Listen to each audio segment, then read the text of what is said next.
But I'm funny how? I mean, funny like I'm a clown, I amuse you. God. Eat shit. How's that? Eat shit. Eat shit. Eat shit. Smug smile. Definitely eat shit.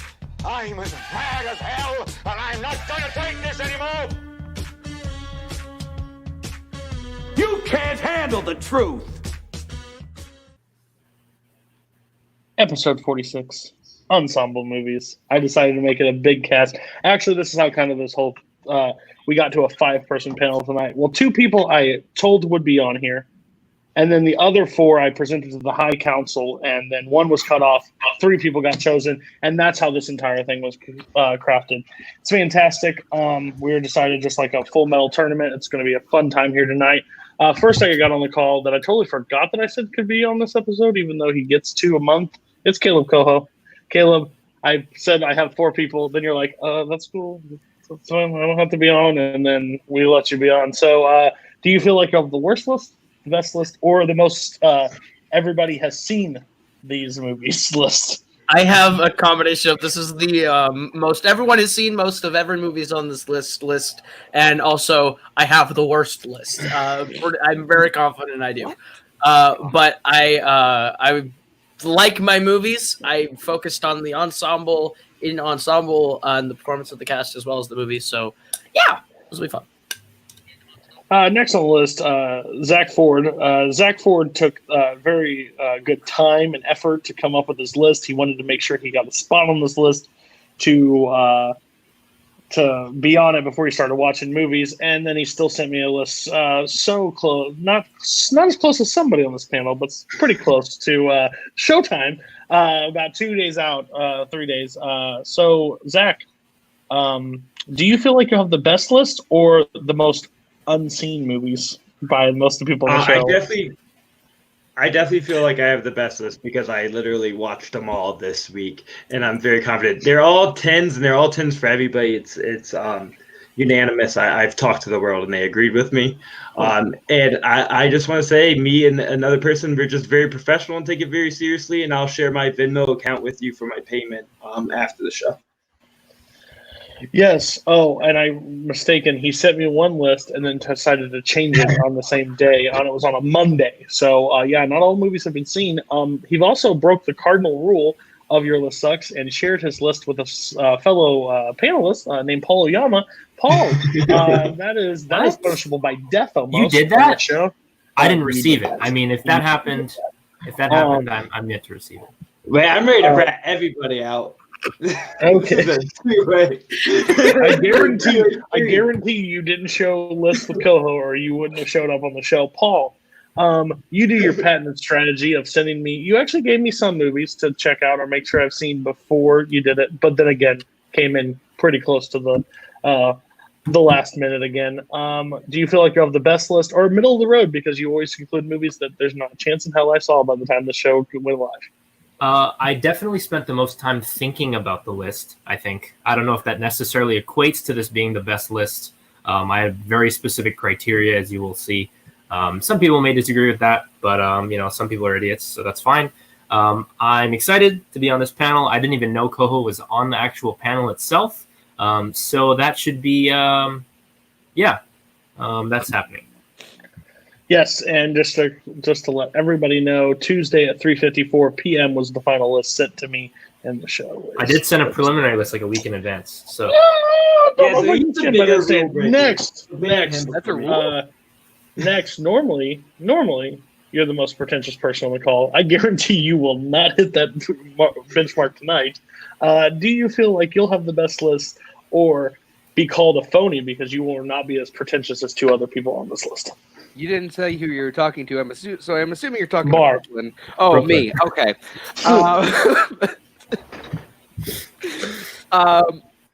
Cinema started in 1981 for Mr. Vail there, so I do not agree with that. So I've won the last 2 times I was here today. My number 1 is going to save me and just get me right in the middle. I'm excited. This was a little bit of a trickier one to figure out because there's many different ways to interpret ensemble movies. So I think I have a good balance of ways to interpret this. Well, no Wind River on this episode, so I guarantee you at least figured it out that far. Did you take it off my list? Yes. Brooklyn, you were like, did you get my list? And I forgot you sent me your list, and then I had to remember that you sent me your list. Because sometimes you show up for movie topics, most time you don't. Do you feel like you'll have the best list? Probably, or will you beat Koho with the most seen list possible? I will probably have the most seen list. Ensemble movies are like pizzas. There's so many aspects that need to work, and there's only one. It only takes one thing for it to turn the thing sour. I find I draw myself more to ensemble movies, as I just love the all-star aspect of all these actors coming together. And it's also been a while. It's also been a while since you've told me that I'm wrong live on air. So I need that prescription.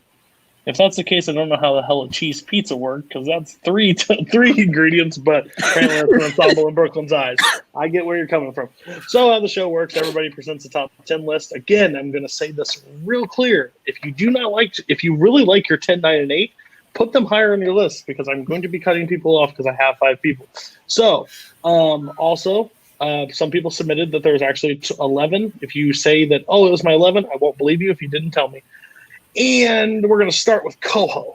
We're going to go in the that's not going to work. I'm going to go Koho, Zack, Brooklyn, Paul, Barr. That's how the order's going to go. Oh, no. So Koho's going to kick off the list. Again, 10, 9, 8, you guys don't get to speak. Me and him get to talk. And then at 7, everybody gets to talk. Unless you have the chat open, which you're free to tell Koho he's wrong because he has to put it on screen. I am not afraid to time out people who are trying to break the rules. That is true, too. We do have a trial system, and we also have a trial for the chat. If you act stupid in the chat, I will time you out. So it's a fun time. Go ahead. Alrighty, so we'll get right into it. My number 10 is The Hateful Eight. My number 9 is Burn After Reading. And my number 8 is Hail Caesar. All right, no yikes, let's move along. Number 10, The Hateful Eight.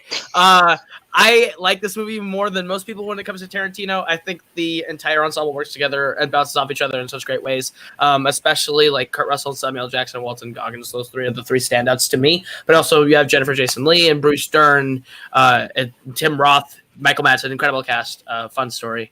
Number 9, Burn After Reading. I'm also in this camp on the Coen brothers. They're my favorite directors, so I have 2 Coen brothers in my bottom 3. So I think it's fun. Their story is obviously it means nothing. It's a plotless movie, but everyone is acting off each other so well. Brad Pitt and George Clooney especially, as well as Frances McDormand and John Malkovich.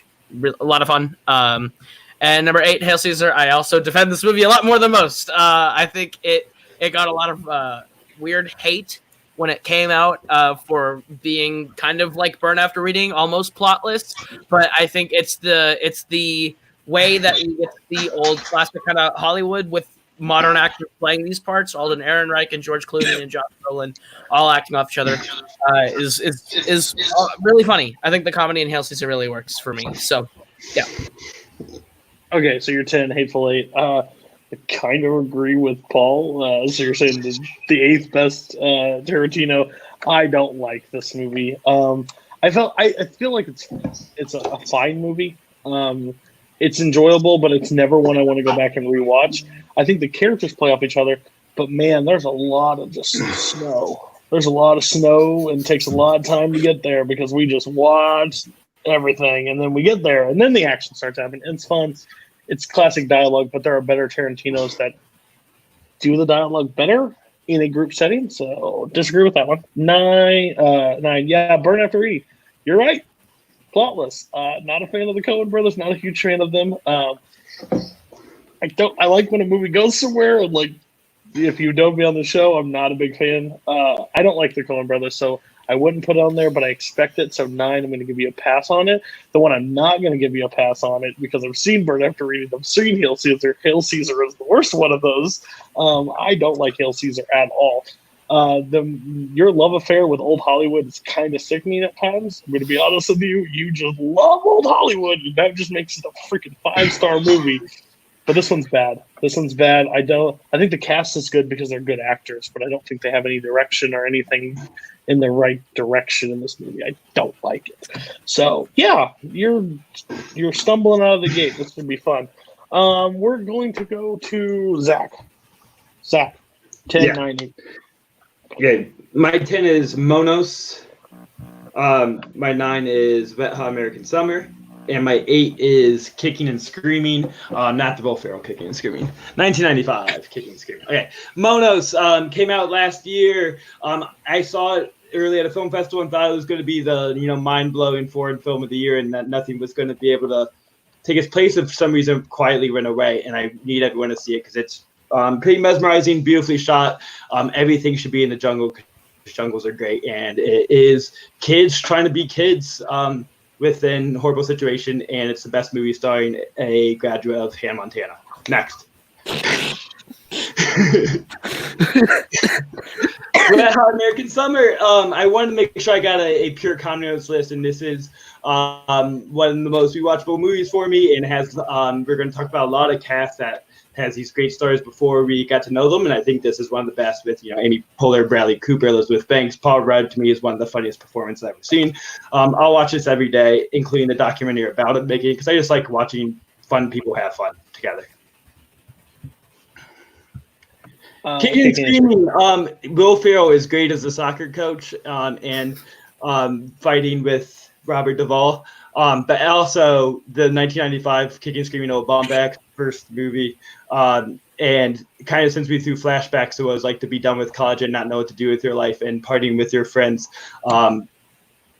And kind of becoming so much like they're so good at forming that college friendship where they become like each other. Even someone says you all talk the same, and that's very realistic of how you kind of meld to your community.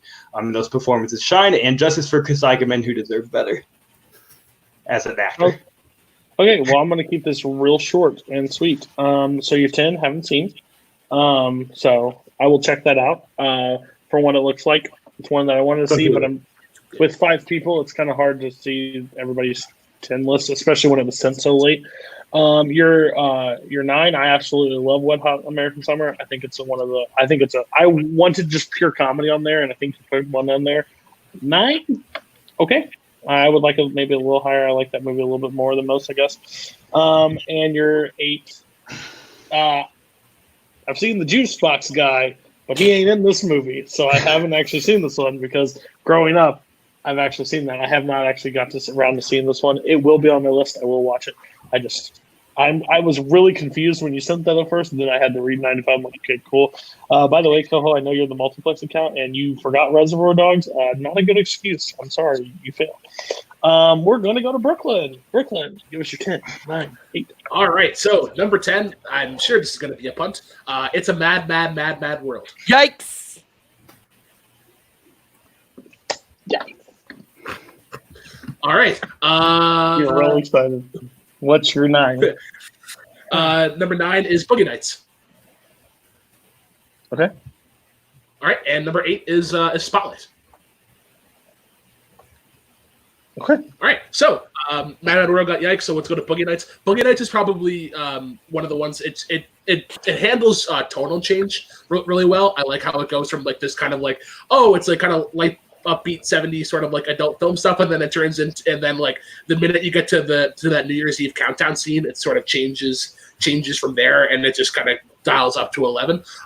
Actually, the New Year's Eve countdown scene is my favorite one, because I love William H. Macy, especially after Shameless. And then Spotlight, I love Spotlight probably for like just the overall message that it has. I really attached to this movie, and it just happens to be an ensemble. I mean, like Michael Keaton, Mark Ruffalo. I believe Scott Harvey coined the term of Mark Ruffalo opening boxes of documents to find shocking truths movies. It's probably my favorite ones of those. And yeah, it's set in Boston newspapers. It revolves around this whole child scandal, and I think it hit me more than most.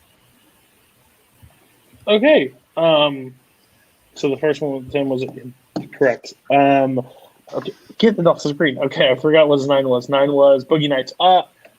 Little known fact about me.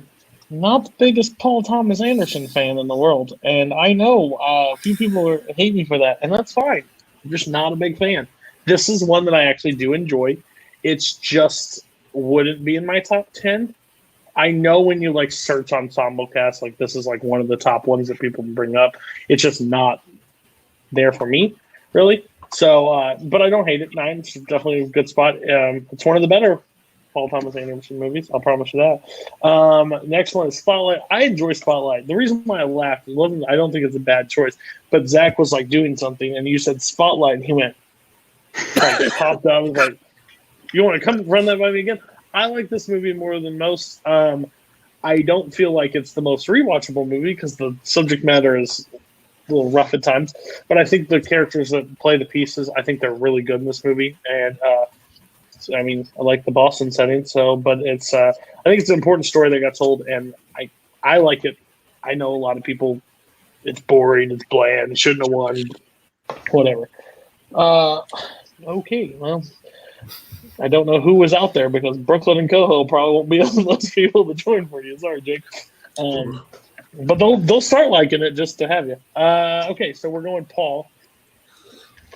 Yeah, so I love a good war ensemble. My number 10 is actually my favorite movie from this director. It's Letters from Iwo Jima. My number 9 is A Letter to Three Wives. And my number 8 is Afterlife. That is not the Liam Neeson one. That is the Japanese film. So starting on my number 10, Letters from Iwo Jima. I think this is a really interesting look into a side of war that we don't really get to see from the Axis point of view. And again, like I said, it's my favorite Clint Eastwood movie. It's just incredibly moving, one of my favorite war films ever. The screenplay is awesome, written by a woman who I was, had the pleasure of interning for. My number 9 is A Letter to Three Wives, which is this Joseph Mankiewicz movie that he made the year before he made All About Eve.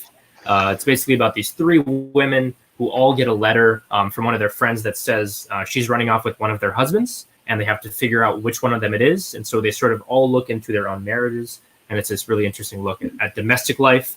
And the 3 main women are played by Ann Sothern, Linda Darnell, and Jean Crane, and it's got an early Kirk Douglas performance that's awesome. Highly recommend this movie.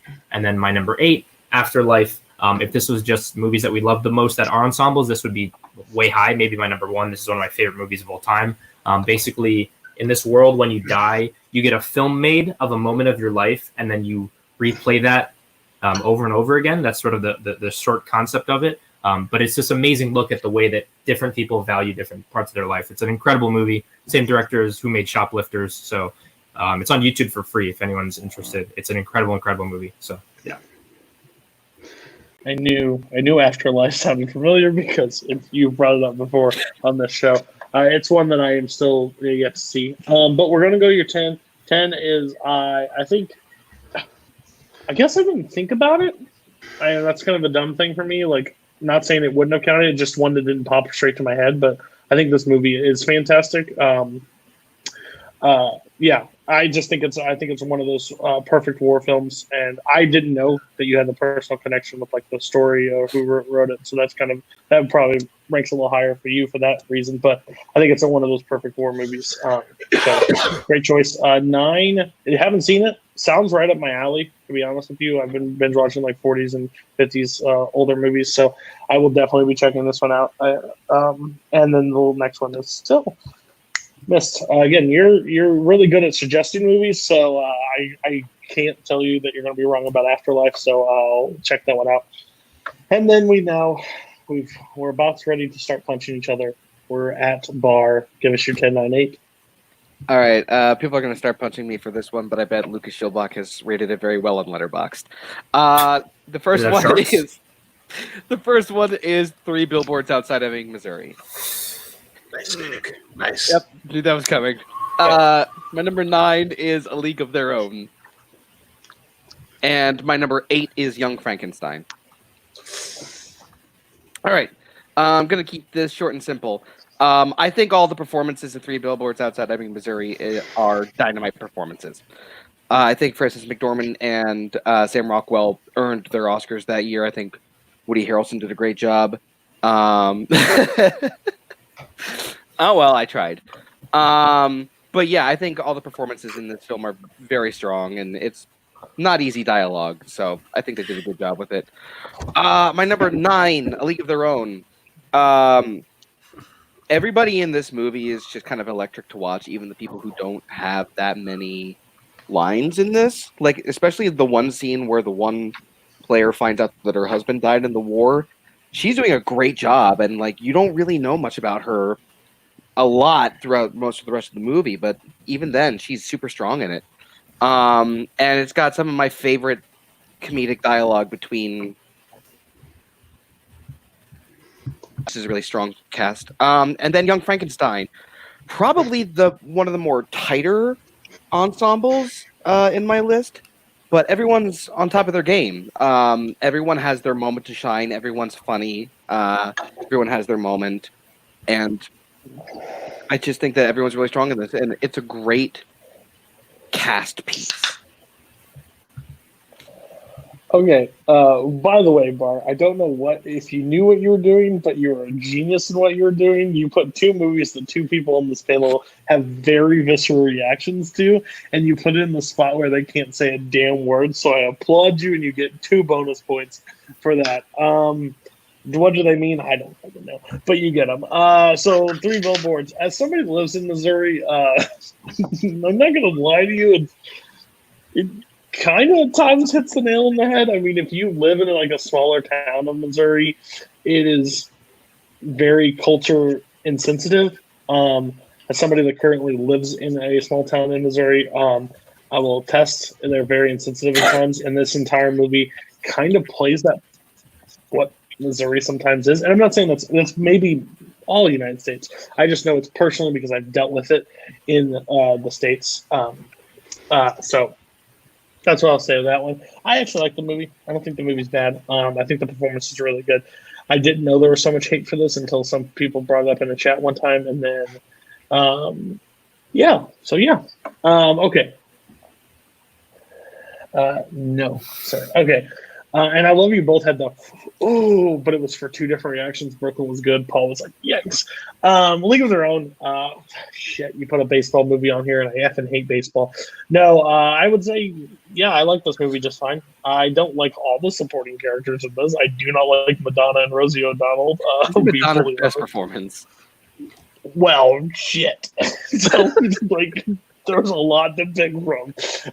But personally, I like this movie. I think this movie is good, and I agree. There's a lot of good supporting players, and in the sports movie ensembles, it's a team's effort. So I like the choice 9. It's not bad. And then 8, I love Young Frankenstein. I think Young Frankenstein is very funny. I'm not a huge Mel Brooks fan as a person, but I think this one I enjoy for the time being. Maybe not best of all time of ensemble movies. Like, it's kind of a weird thing. Everybody picks their favorites to be on the list. Maybe it's best. I don't know. You defend it as you want. I just probably wouldn't have put it on there. It'd probably be in the middle of the top 100, but I don't hate the decision. Okay, so now the gloves are off.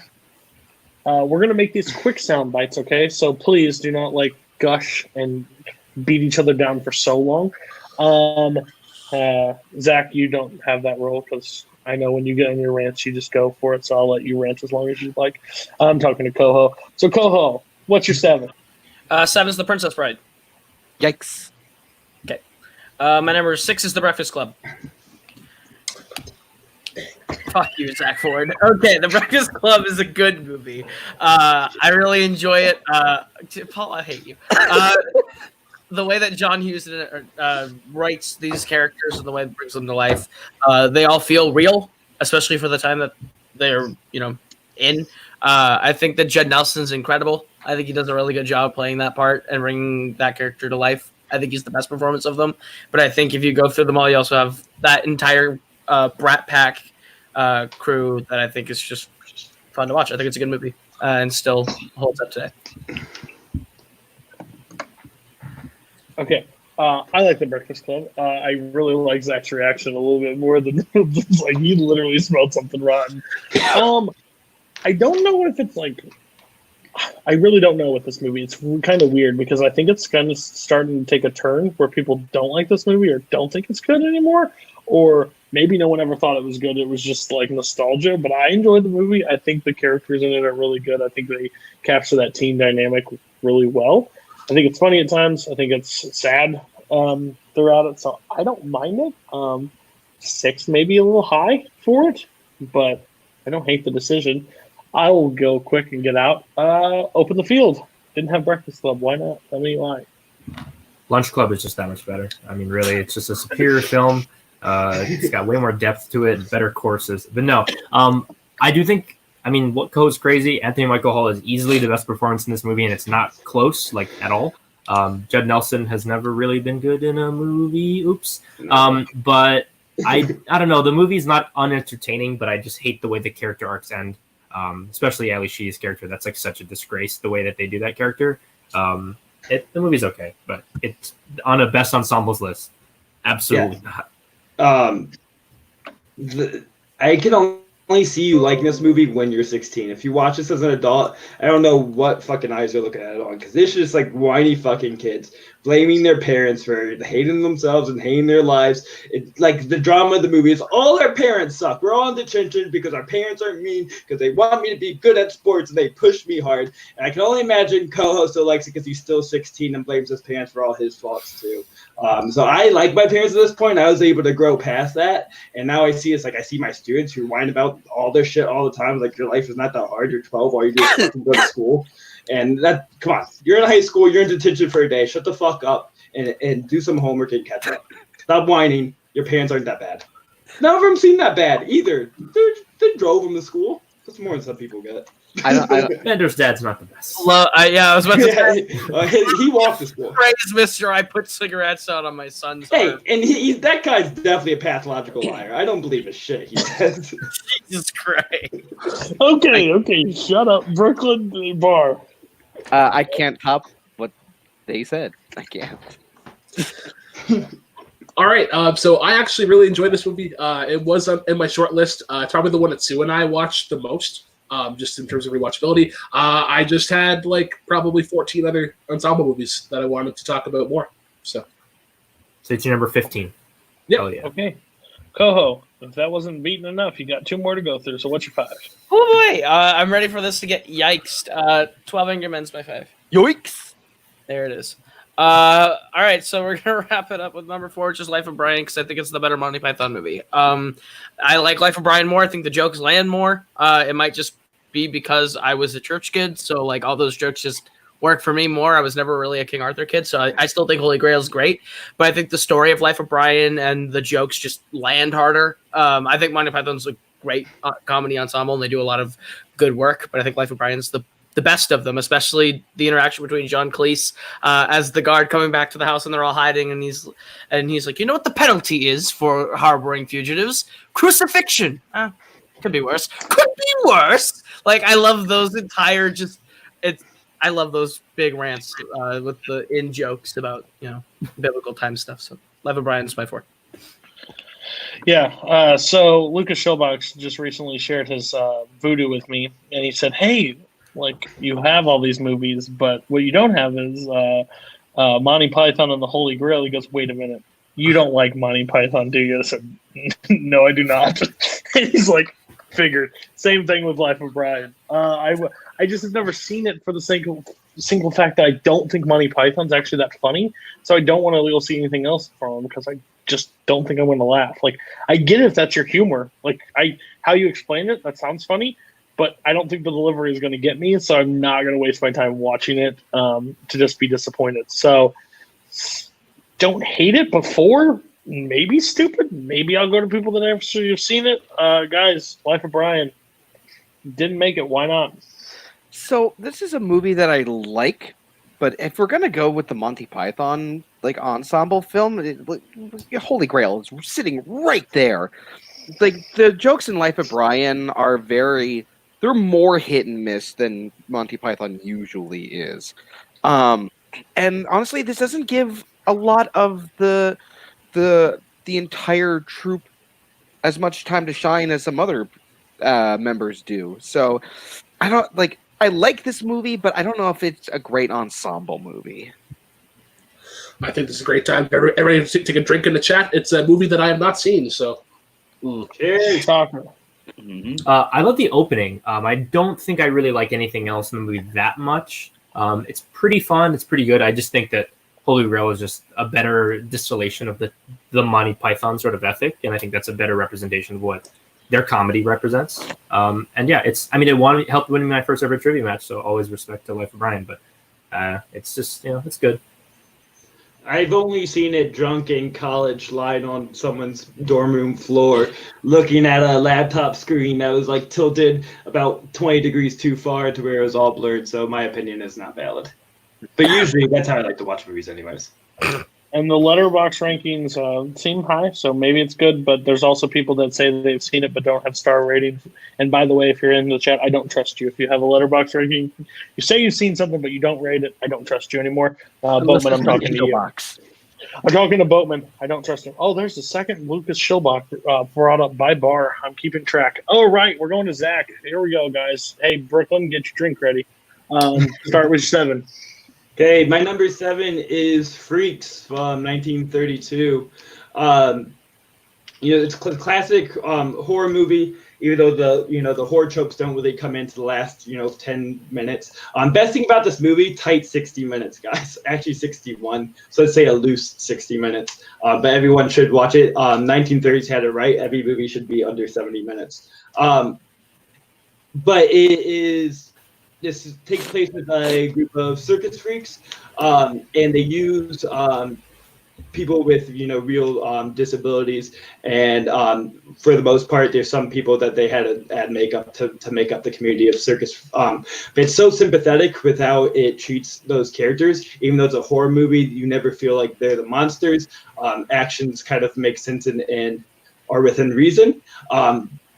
But they've spent so much time on every character and every person within that community, where you can kind of see how they live their life and how they interact with people and how other people see them. That I feel like I just haven't quite seen a movie treat people with different abilities as well as this has, even though it takes the turn later in the movie. This is where the famous One of Us comes from, and that scene is fucking killer. And everyone should just watch that scene alone, because it kind of sends the whole vibes of where your sympathies lie and starts the tensions of trying to build up some of the thrills and the horror elements. But it's great. It's really watchable. Everyone should go for it. So. I also love movies just like jungle movies. So this movie, I'm actually like 40 minutes in. I was starting it before the show because we were on a call and you're like, Freaks will be my number 1. So I wanted to check it out, and I knew it was one of the shorter ones. I forgot where it ranked on your list, honestly, but so much what I'm seeing of it, I really enjoy. I can definitely see why it's not, but it's a Zack Ford pick, so it makes sense to me. But it's not like something that I would probably have never stumbled upon this movie ever if you didn't bring it up. So I'm kind of glad you did. I'm excited to see the rest of it and how it plays out. I know you kind of told me a little bit what it's going to play, but I am actually really enjoying it. So that's why I kind of like the show. Sometimes I don't have to see it, but you guys describe it in a way that makes me want to go see movies. So I appreciate that. I'm going to throw a dart at the dartboard, and I'm guaranteeing 3 of these people have not seen this movie. Maybe I'm wrong. But Barr, Koho, Brooklyn, have you seen this movie? I've been meaning to. Okay. Cody's actually wrong because it's 4 people have not seen it. Just for some context, this is Todd Browning, who is the same director as the original Dracula. So if anyone's curious about his other work. But yeah, I've really of his films, I've only seen Dracula. I haven't seen Freaks, even though Zach always talks about it, and I should probably have just watched it by now. But thus, I was too busy watching other movies for potential on this list. On his list, I was about to say I obviously don't watch movies made before the year 1980, so no. You just had one on your list. Yeah, I was about to say there's a flaw in this. Anyway. Shh. Don't you shit. Okay, so you can go to your 6 because no one saw it. So. My number 6, which is going to provide a good transition, my number 6 is Nashville. Kind of the king of ensemble films is Robert Altman. There's a number of movies I could put in here. I was really trying to stay one to director to help me make decisions. These are all 10 out of 10s for me. It's on my list. This is like top 50 movies for me. So ensemble movies are really for me. The reason why I said it's a good transition is I feel like what Todd Browning did in Freaks really set the motion on how to film, communities of people and to kind of do vignettes between different people in the community to capture what it's like to live there and the fullness of that society, and Robert Altman kind of mastered that, because Nashville really, it's mainly a plotless movie, but it just captures what the music scene is like in Nashville, with a bunch of different characters. It's vignettes moving, from one character to one character, and Robert Altman does a lot of overlaying dialogue, so what you're watching is different than what you're hearing, so you're really kind of getting more experiences with multiple characters at the same time, which is a complex viewing experience, but pretty it's just the way I like to connect with it. It helps you really feel like you're there and part of this. Makes it feel real, because that's it's like be at a bar and hearing voices but watching something different. There's some great performances throughout there. Lily Tomlin has never been better. She has one scene in a bar listening to a song, and all she does is look and watch a song, but the way she reacts amongst some other people in the bar reacting, it is kind of heartbreaking in a subtle way.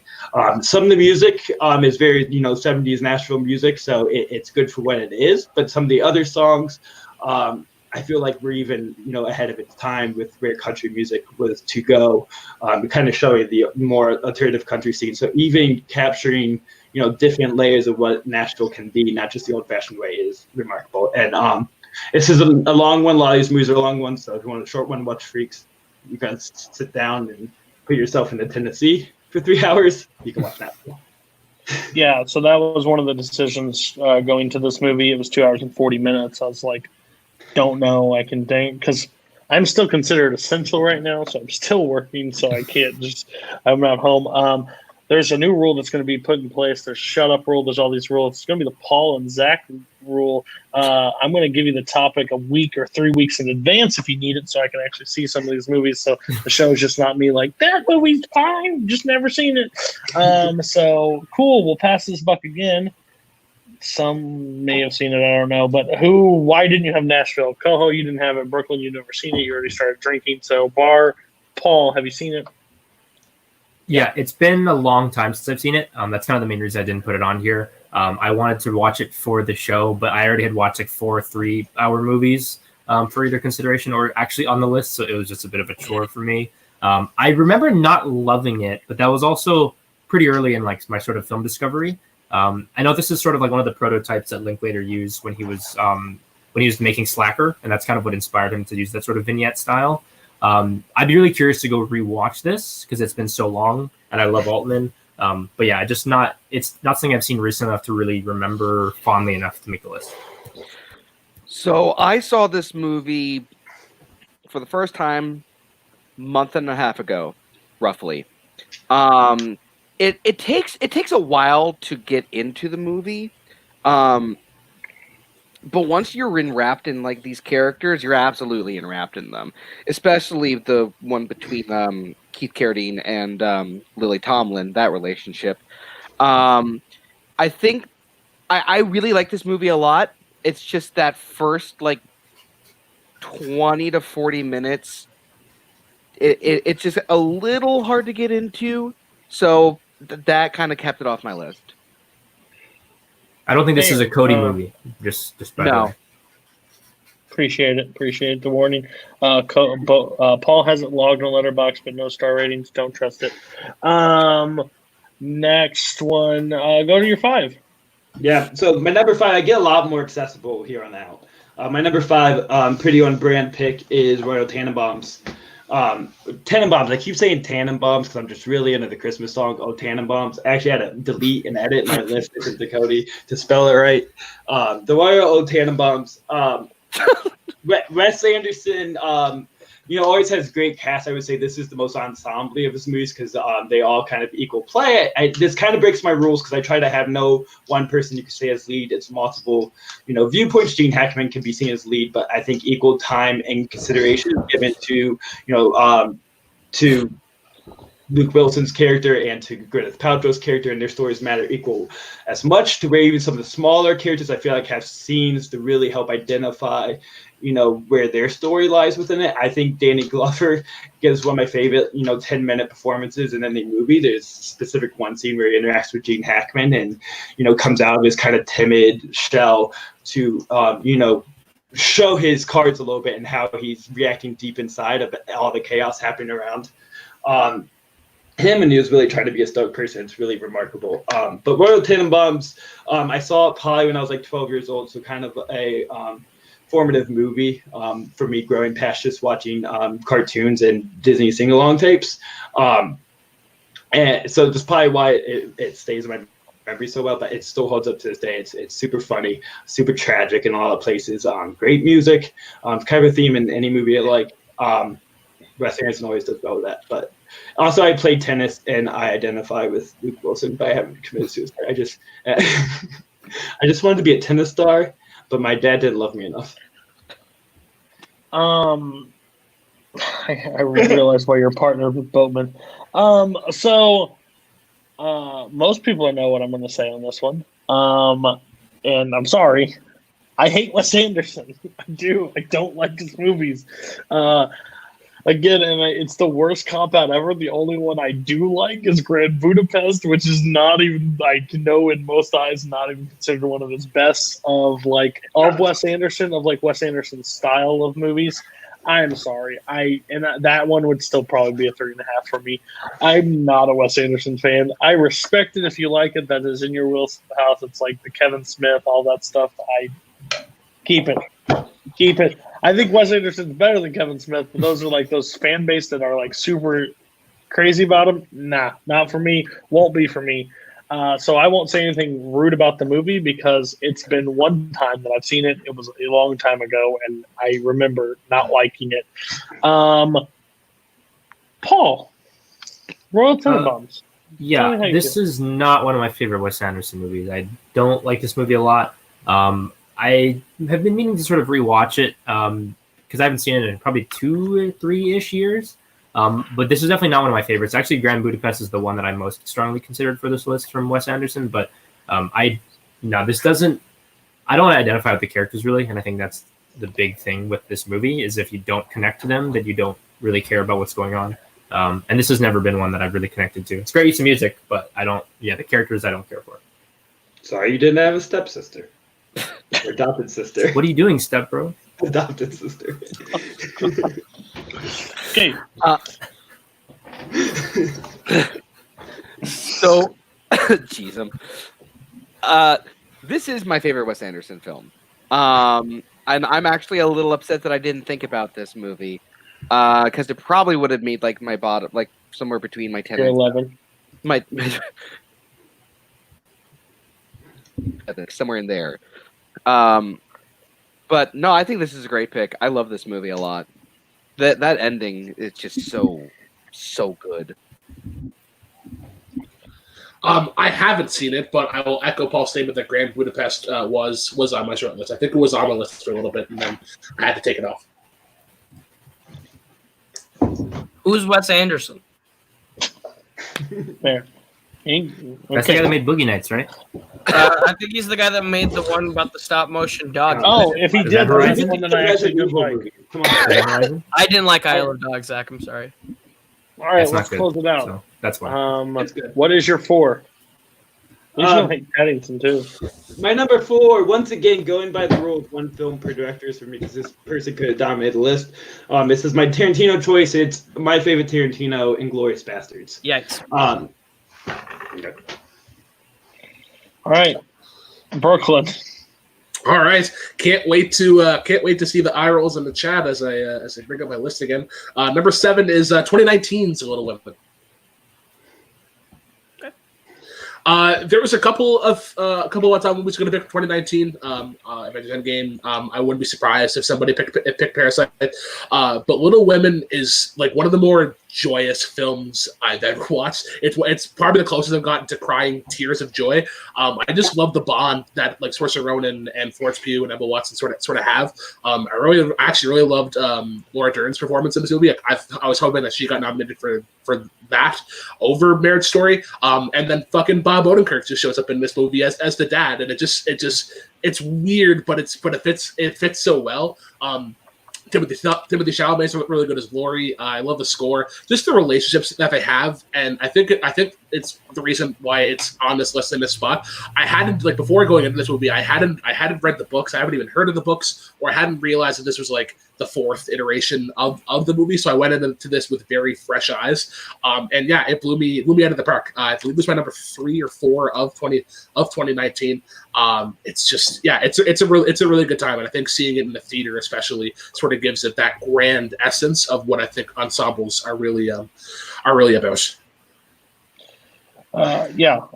So this movie, I was not hip or did not know like the many Little Women before this movie. I never checked any of them out. Didn't really hear much. Didn't read the book. So it's like when I went to see it, my wife went to see it first. She really liked it, and she hates movies, to be honest with you. She doesn't hate them, but she just doesn't like obsess about them like I do. So when I went to see it, I was really, really surprised by it. I think this movie is brilliant. Again, people say it's like it switches up with the original thing or however it worked. To me, it was awesome how it played out because I didn't know what the original was or how it all played out. But I think the characters and the acting in this movie is incredible, and the direction given. I've seen it 3 times now. And I would say for her not to get nominated for director, I can kind of now fully understand where everybody's frustration was. One time view, I was like, okay, I don't know, because Oscar season goes, but this is the movie that I've actually come back to and watched with my wife, and I think it's really, really strong, those characters. And the overall bond that you said that they develop, you can actually feel that. So nice pick for 7. I don't hate the recency bias. I think it's a really good choice. Everybody else, I know I can guarantee everybody has seen this movie, so tell me your viewpoints and why not. Maybe because it's too recent, or maybe you don't like it. Tell me about it. Cody, what do you get when you get an amazing film directed by a woman and the Oscars? Not what you deserve. Greta Gerwig definitely should have been nominated for this movie. I excluded this specifically because of my criteria, because I think that this is primarily Joe's movie, and I think that there's ample time given to the other characters, but I think that it's a vehicle told through her perspective, so I eliminated it. Otherwise, it probably would have been on the list. I love this movie, as many people probably know.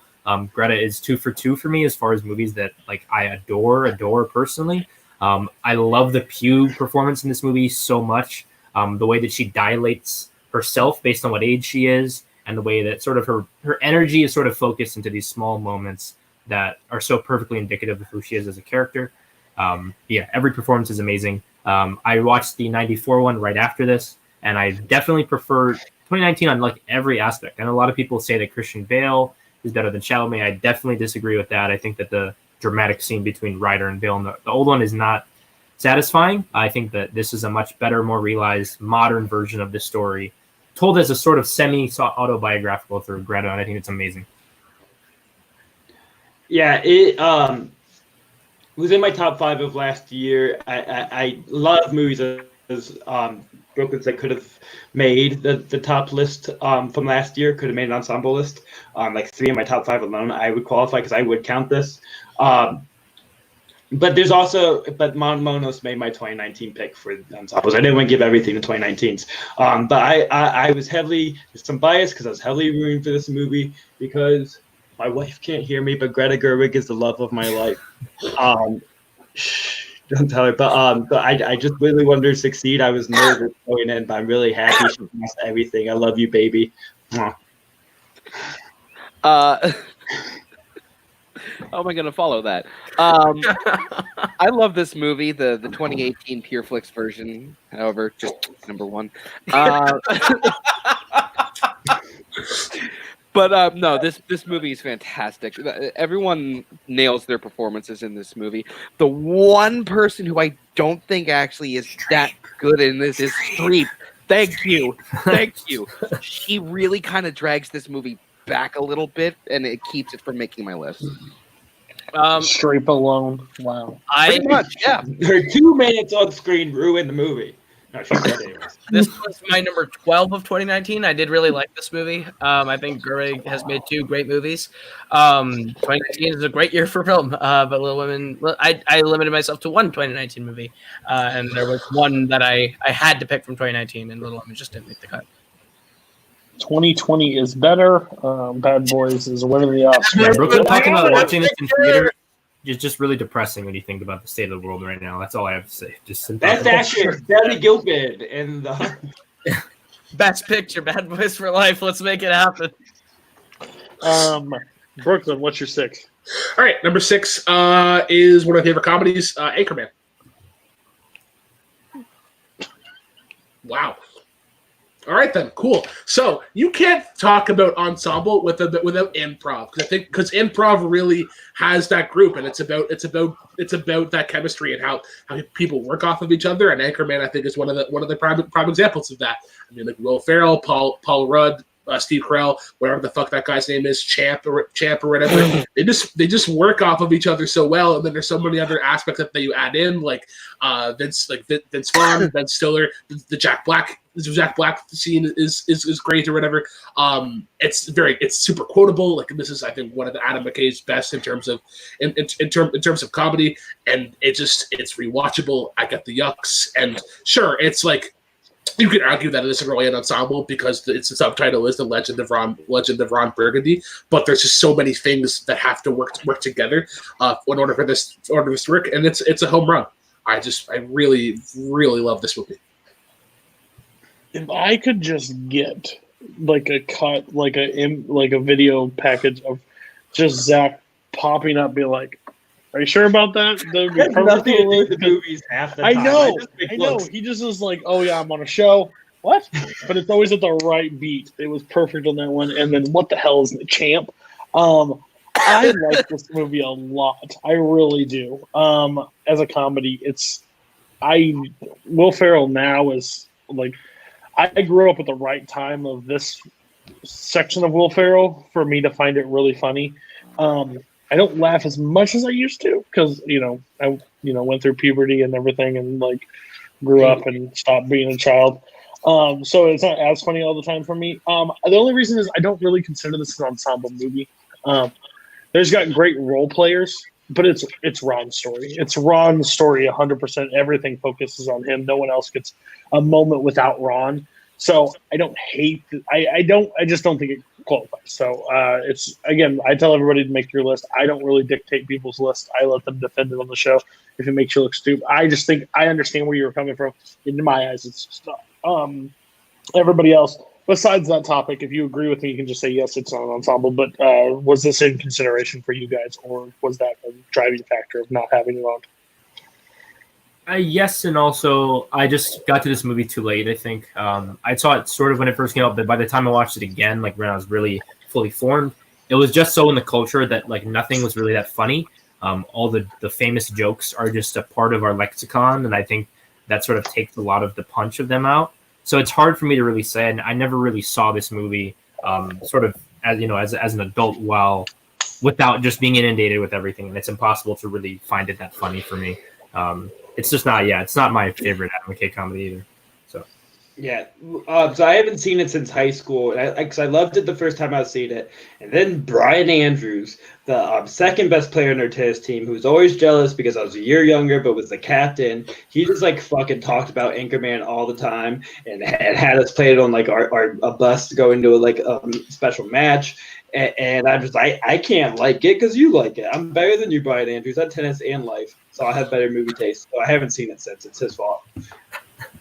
He said they think he works for the flavors for the company, and that's a cool ass job. And I want to taste the nice chips. Now I'm jealous of him.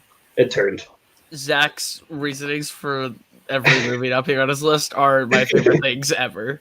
I saw this movie for the first time when I went to Madison. Zach should host the show. I saw it for the first time when we went to Madison. That when I was sitting there with you and Tim and everyone, and you guys got to watch me watch Anchorman for the first time, and I liked it. But I've only seen it once, and it didn't leave as big of an impression on me as everyone else. But that's also because I saw it once while we were all talking and making fun of the movie. So one of my favorite movie experiences, but I wouldn't put it on this list yet. That's fair. All right. I bet Brooklyn's place has a lot of leather-bound books and smells of rich mahogany. I personally really love this movie. I personally love this movie. I caught it when I was younger, and I actually watched it again just to see if it still held up to me about 2 months ago, and it still held up to me. There's a lot of great moments in this. However, when it comes to being an ensemble movie, I think this focus is a little bit too much on Ron and Veronica for me to consider this an ensemble movie. Pretentious Barr likes Anchorman. I'm Love shocked. Anchorman. Freaking rooster.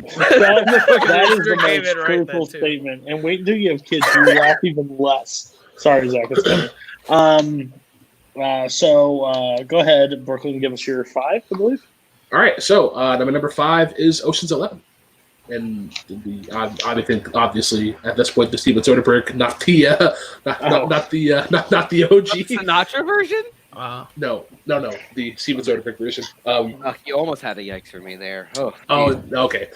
Yeah, I watched this film for the first time a couple years ago, and this really hit home with me. I'm a sucker for casino movies.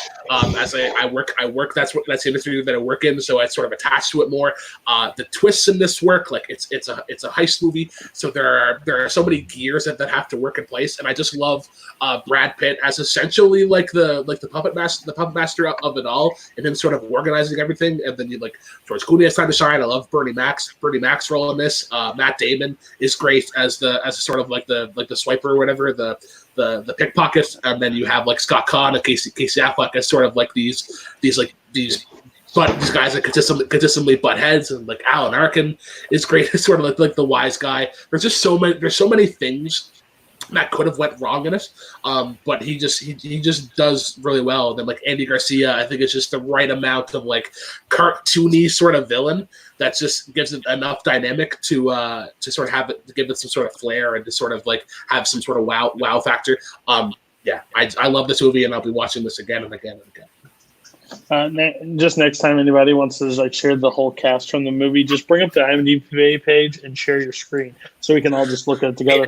One time when it's half there because it's ensemble.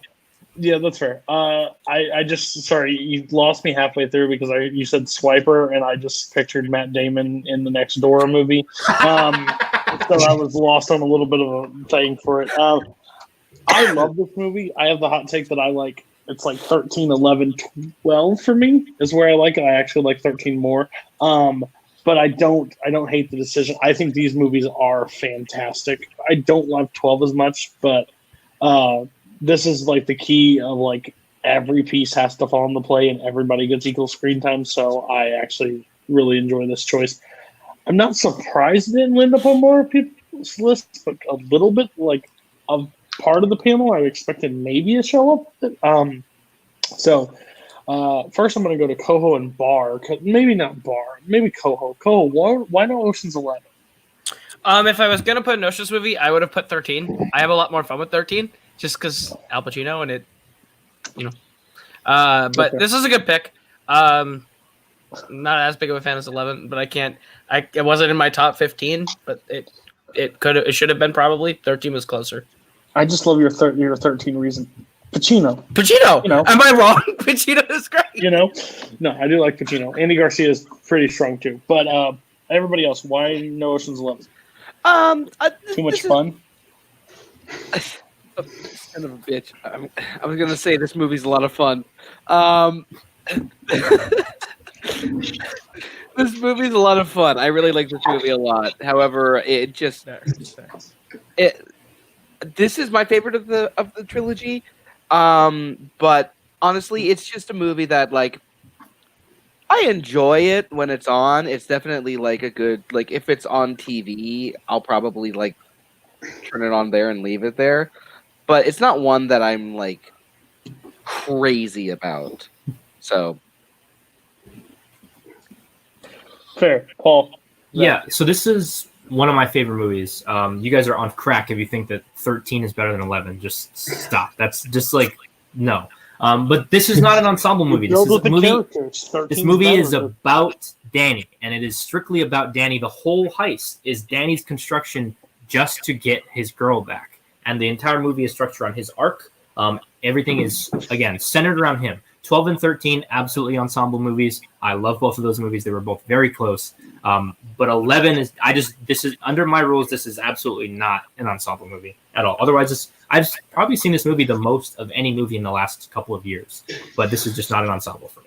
So 13 is the best. I'm glad proven by Paul. No, Zach, 12 is better than 13. Paul just using. Whoa. What button do you just roller use to coaster of think hell are you- we taking on? Okay, go ahead.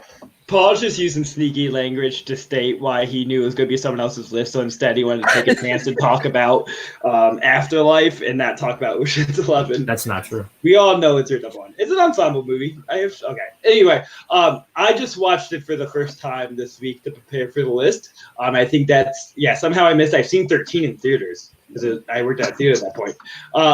But I think it's a movie that really it needs the rewatches to really get into, as most I think movies that are just about fun and I won't call it jive movie, like you're just jiving the cast and hanging out with those friends. It's something I look forward to watching. I'm sure will become a 10 out of 10 with time for me. I definitely want to do like a sick day, just watch all 3 Ocean's movies together. I think would be a great experience.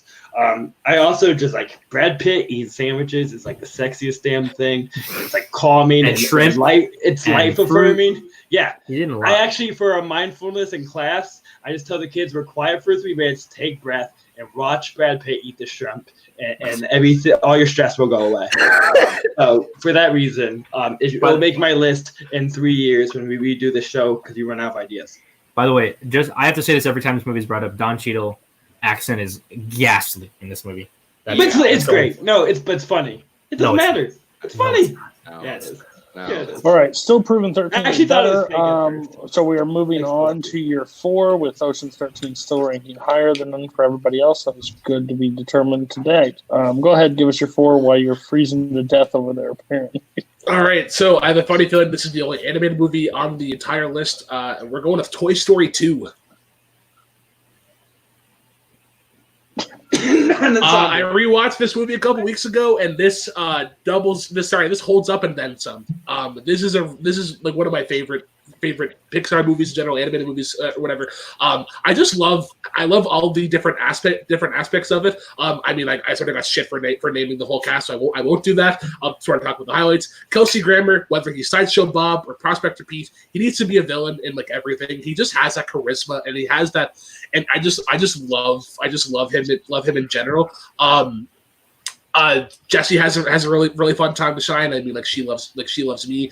That sort of aspect, and that sort of had sort of turned into like a fan theory of like whether or not like the girl that dropped her off was actually Andy's mom. I love the Buzz Lightyear aspect of it, of where it's just like it's really good character development for him in terms of like he is not this one of a kind thing. He is just sort of quote Pink Floyd and then another brick in the wall. And then you have one of my favorite scenes in the movie is actually from the trailer. It's like, "We're gonna do, Buzz. Use your head." Well, I don't want to use my head. And then actually, it's funny because Rex of all people is one of the key things, because they talk about he actually has an arc of like, oh, I can't beat the game, and it's like, well, I don't need to beat the game because I lived it.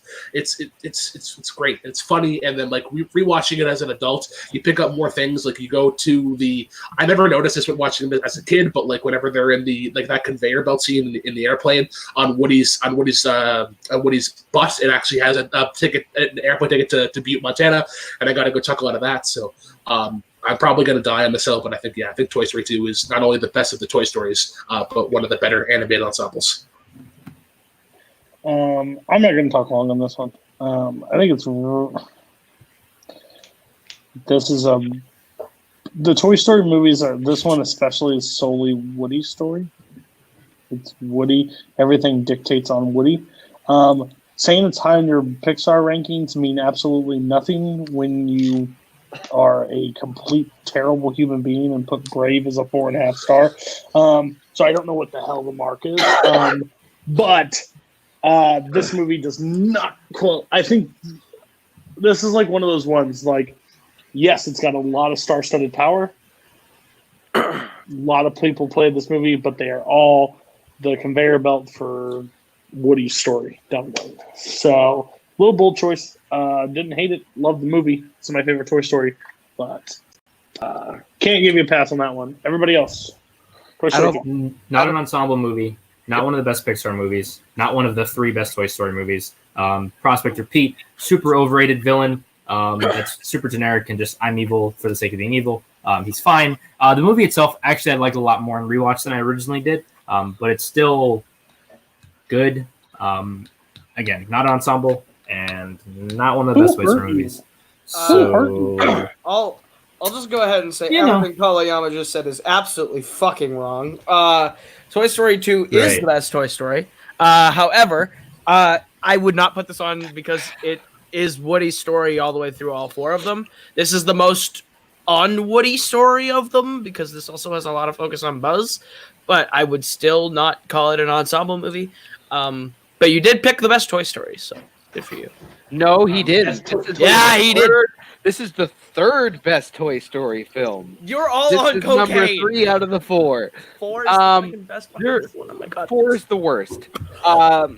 So I can't handle this is one of those. So second's the best. Cool, got it. We're moving on. Let's talk about it. It's kind of, as everyone said, this is kind of Woody's story. I mean, I get Dizzy has a moment to really shine, but outside of that one moment, she doesn't really shine as much as just Woody does. Say what? Don't just tell me it's just a moment. That bitch was. Left her. It's a great moment. It's a great moment. But Barr, the 2 points I gave you, you're -4. You're -4. You screwed yourself.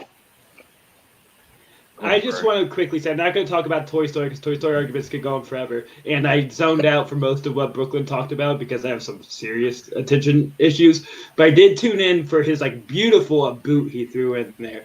And that boot was as good as Toy Story 2. And that makes my list. That's my number 3. Brooklyn saying a boot.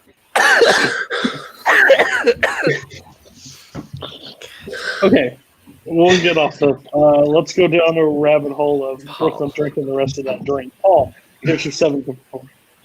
My number 7 is a director that Zach mentioned earlier, an essential ensemble director, Robert Altman's Gosford Park. This is the sort of epitome of the upstairs downstairs idea, where it's having these 2 people separated by social class. You have the valets, butlers, and cooks and maids downstairs, and you have the sort of highborn rich people upstairs. And I love seeing how the 2 dynamics contrast each other and how the 2 different groups interact. I love Ryan Phillippe and Bob Balaban specifically in this movie are super interesting to me. Phillippe sort of lampooning himself almost. I'm not going to give away too much about his character, but it's really interesting the sort of direction that he goes down. And I just love the way that all of these different people interact with because there's so many different relationships between.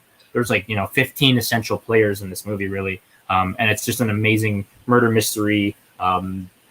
It's phenomenal. Every cast member is great, and I love the way that they use the cast to sort of talk about sort of social situations and class dynamics. Yeah. Haven't seen it. Who else? This is one of those movies that I've only seen once, and I feel like on second watch it will be better.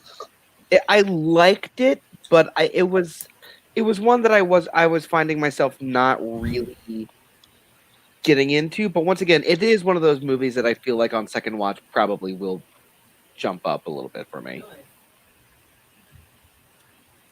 Zach, go ahead. You've seen this. Yeah, I've seen it. It once again, I try to go 1 movie per director, so it's got deemed off my list just because Nashville was going to be my pick. But it's really great because it wants to play like a murder mystery, but doesn't really care about that. And until very far into the movie, it's much more about the dynamics of the cast and the dynamics of that society. As I said, Robert Altman's a master of capturing certain communities, and this was a smaller location as far as being one estate, but still captured as many different personalities and roles within that community that really help it make it full. Does it as well as any of Downton Abbey or TV shows that take a lot more time to establish their characters. Oh my gosh, why am I blanking on her name?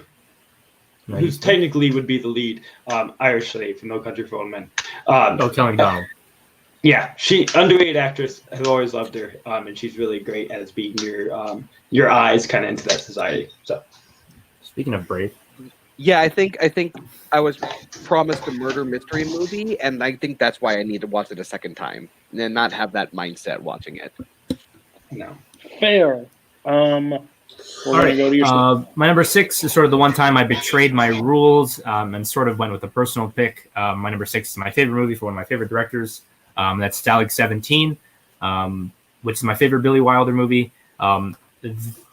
William Holden is essentially the lead, but the reason I love the movie so much is because of all the different characters and how they sort of all fit into this puzzle of this war camp.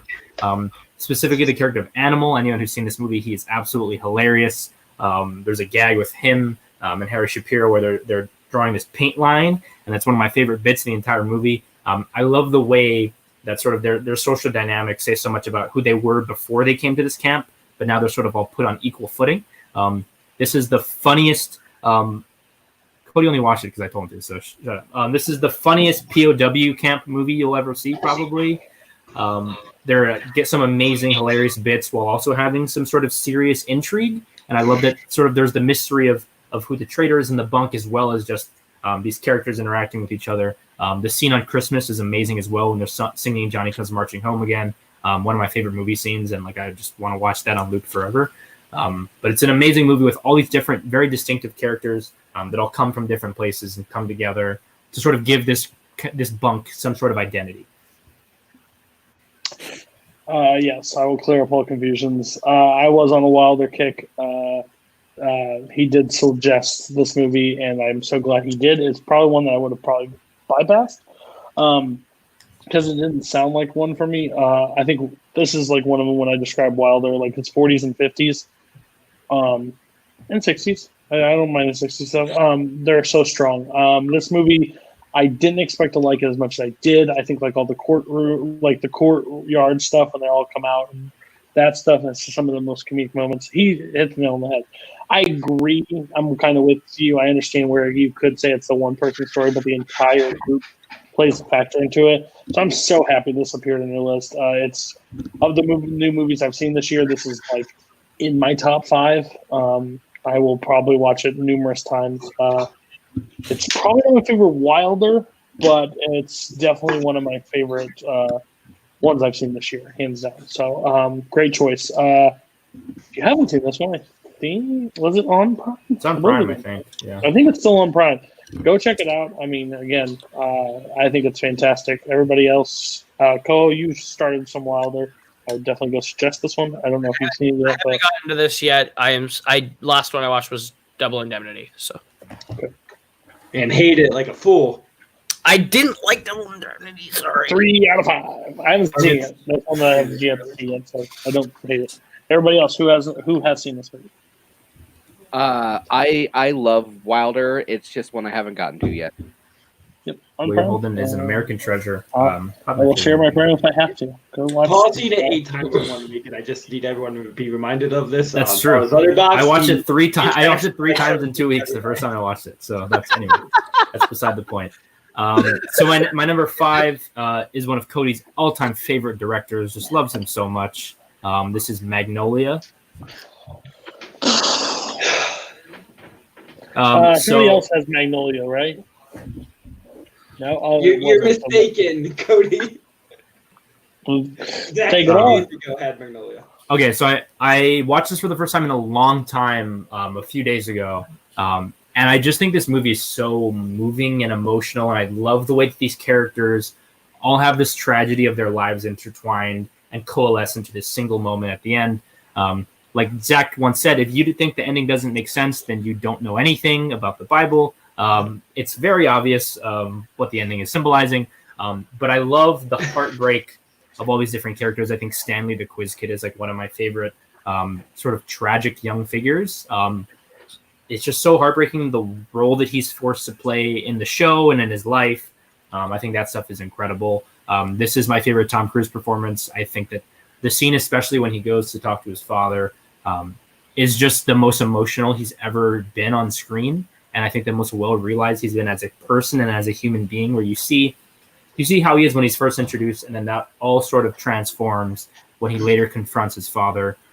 That stuff is just incredible, and I think every character has a great moment to shine. I think that the Melora Walters performance in this is amazing and super overlooked when it comes to this movie. But I think that, again, it's like 8 or 9 different actors, all with their own unique stories, all that actually matter and have a beginning, middle, and end. And I love how it's framed in the beginning, too. It's just a beautiful, emotional movie that I think I'll just discover more of every time I go back to it. But it's an amazing movie.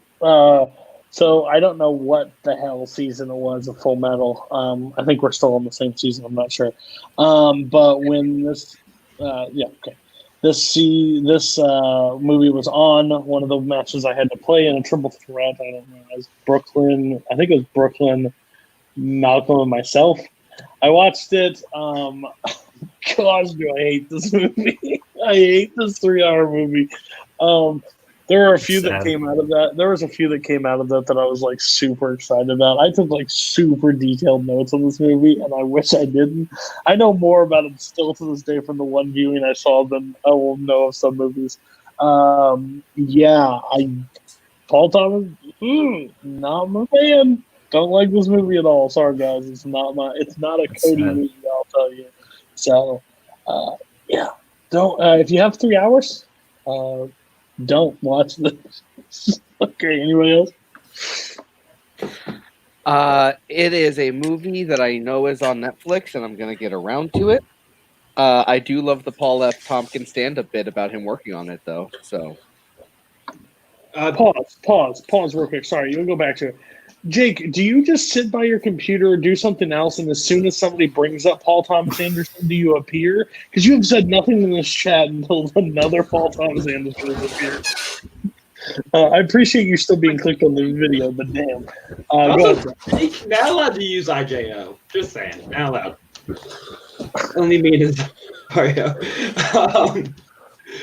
I watched Magnolia for the first time this week, and it was on my list, and there's absolutely no shenanigans behind the scenes of list sharing that may have made decisions on why to take it off when I realized I forgot to put Nashville on my first list.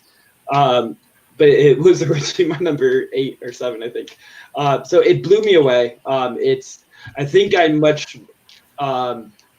more vulnerable to Paul Thomas Anderson's on the emotional side. I would say my favorite 2 is this and Punch Drunk Love. That's how it hits me more than his more intellectual side that he does with other movies.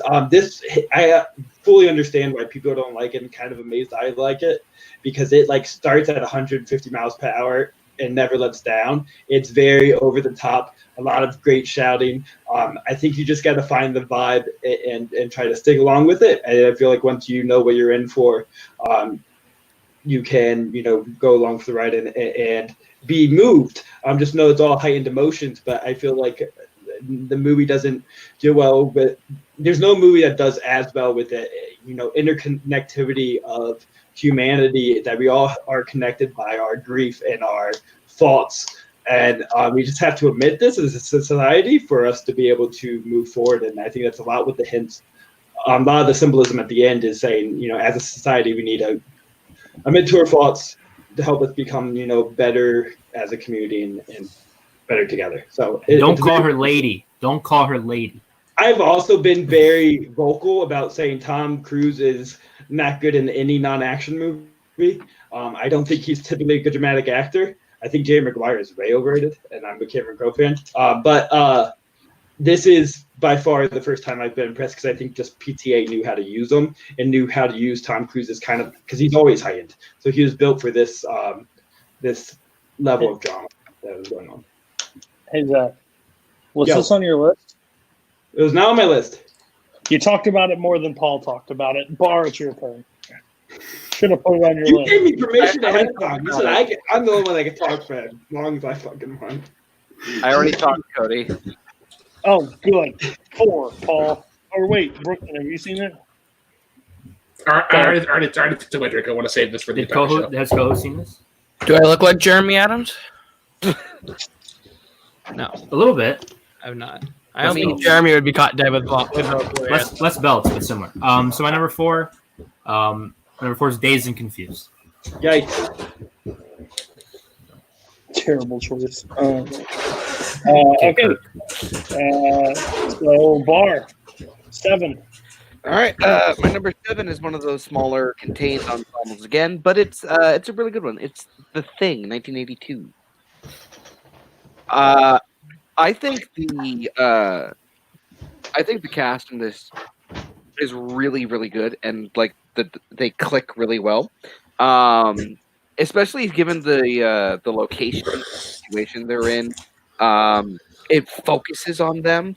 I can understand some people saying it's more of Kurt Russell's movie, but I kind of disagree because each person really does get when they have their chance to shine. I think they really pull it off, and it's just like you don't get that sense of claustrophobia without everyone on their A game. You're afraid of Santa Claus? Hey, don't you mention that name around me. So The Thing. Are you done? Yeah, I'm done. Haven't seen it. Have no desire to, honestly. Not a desire. I get it. People like it. Nah. Really? I honestly feel at this point, if I do watch it, it is going to be it's one of the most overhyped things and will not live up to my expectations. And I'll put a letterbox review out there of 3 out of 5 stars, and the community will roast me for it. So I'm just going to save my time, not worry about it, and tell you The Thing is cool, awesome. I'm glad you enjoyed it. I'm probably not watching it. Who has seen The Thing on the panel? I love Zach's ability of not cam off, get up and just leave the frame and show everybody your ass. I enjoy it. Thank you, Zach. The Thing, go ahead. So I hadn't watched this until last year, and I was sort of had some of the worries that Cody did, but I think this was pretty much just as good as advertised, if not better for me. I was blown away by how much is done in such a short amount of time in such a small, condensed area. I do think that this is R.J. McCready's movie. I think that Kurt Russell is very definitively the figure at the center of everything. The way that the movie's structured it's based around the way that his character discovers and finds out information. And I think that because of that, it's definitely not an ensemble movie. I love a lot of the characters. I love Windows, especially, is a super fun side character for me. But I just don't think of this as an ensemble movie, even though it's a phenomenal movie. And I would recommend anyone to watch it. I think, Cody, you'd really enjoy it, actually. Yeah. I get that. Anybody else on The Thing? Zach, have you seen The Thing? I haven't seen it. That's why I left and got up here. What's The Thing? Okay, I'm very seen Brooklyn, did things. you drink? I didn't say. No, I'm a big scaredy cat who doesn't like horror movies. Fair. By the way, the effects in this movie hold up 100,000%. Yeah, I did once argue that this is the best year for the single year of sci-fi. Never saw it, but I won. That's fire. Barr, what's your 6? this is where I blow up half of the internet. Positively, and some people negatively. I think this is a great ensemble movie because every character holds this movie up so well. It's the Muppet movie. The first one? The first one, yeah, from 1979. All of the cameos shine without distracting from the overall story. All of the Muppets have their own character, which is so... It's so good to see like such defined characters from puppets Muppets, I should say. My apologies. But it's such a large cast, and there are so many different people that you focus on in this really simple story, essentially. And you get, as I said, you get some great cameos. You get Milton Berle, you get Richard Pryor, you get Steve Martin, you get Mel Brooks, and everyone holds. Okay, let me pull up the IMDb real quick, Paul. I'll be right back. Go on. No, please no. But yeah, there's so many different characters that you get to focus on and connect to. But it's just a really good movie. So. And the songs are great, actually. So personally not an expert in the field. I have somebody that's a second expert in the field because technically somebody lost in a Muppets match. So Nazario is now the expert on it. But I'll go to him in a second.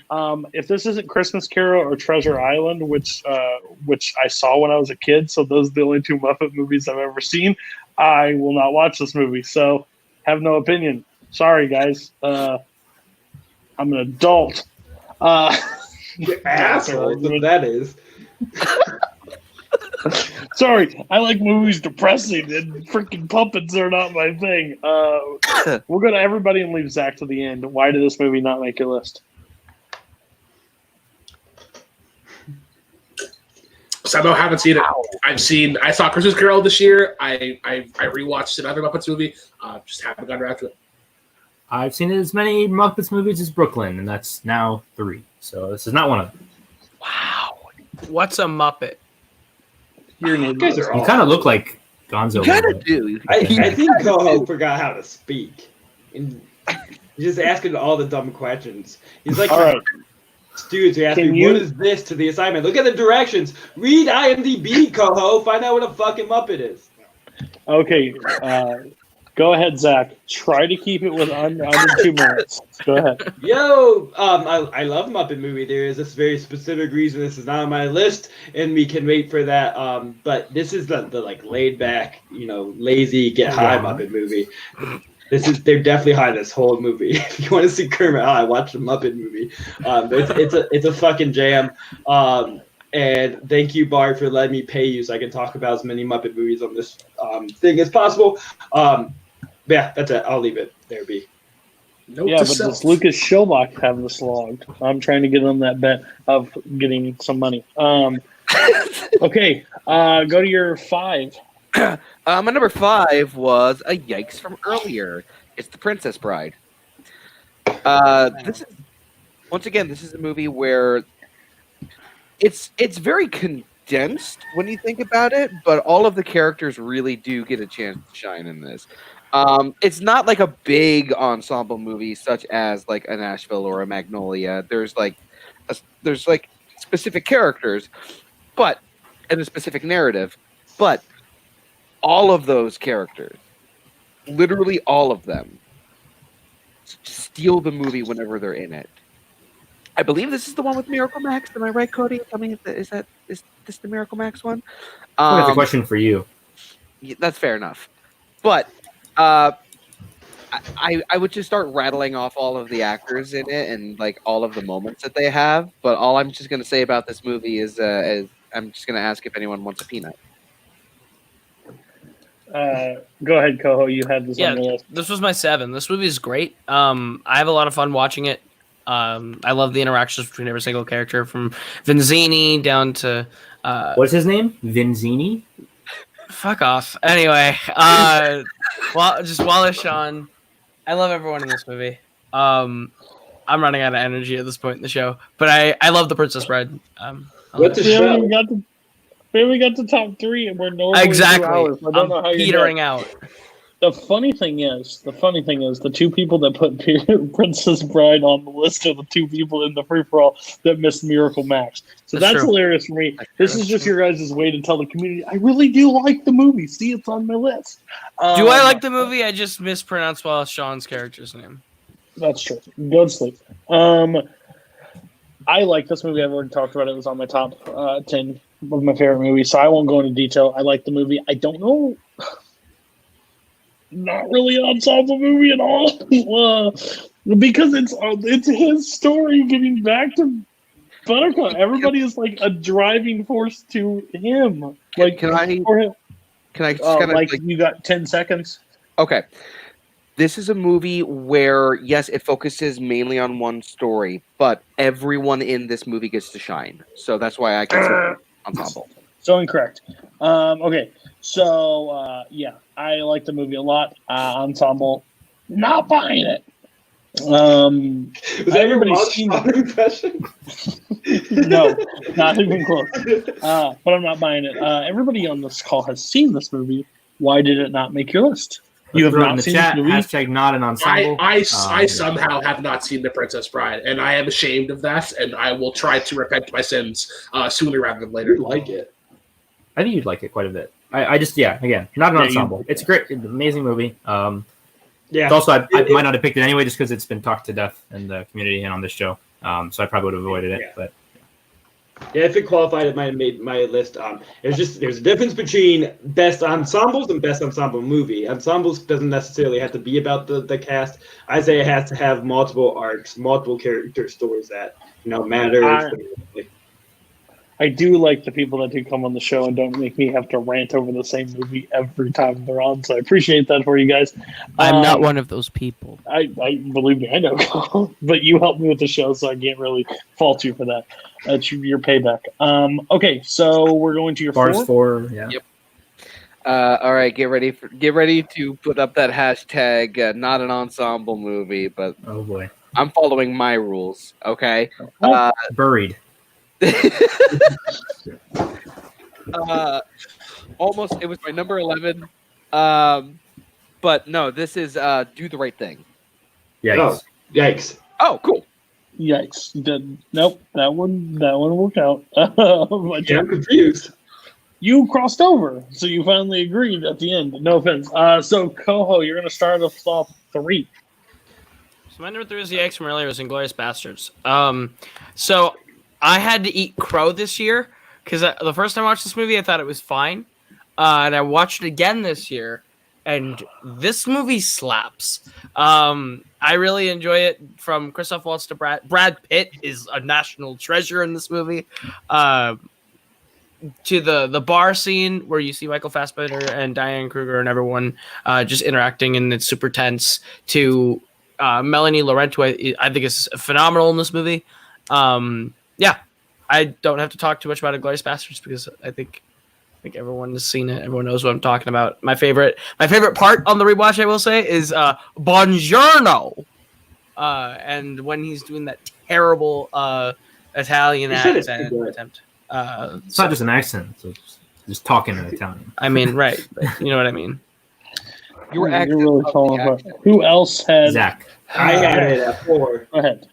Yeah, so I had Brad Pitt as my number 1 actor, represented by Run Roll Inglorious Basterds, which everyone thought was fucking ridiculous, and you're all dumbasses, proven by the great year he had last year. But so this might be my break from Inglorious Basterds. I'm going to put this in my my timeout box for future shows. I don't talk about it too much, but it's wonderful. There's multiple people kind of changed narrative focus between who the lead is at the moment, and each person is able to keep it as engaging and carried. Melanie Laurent is really fantastic at it. She probably has the most dramatic heft to carry.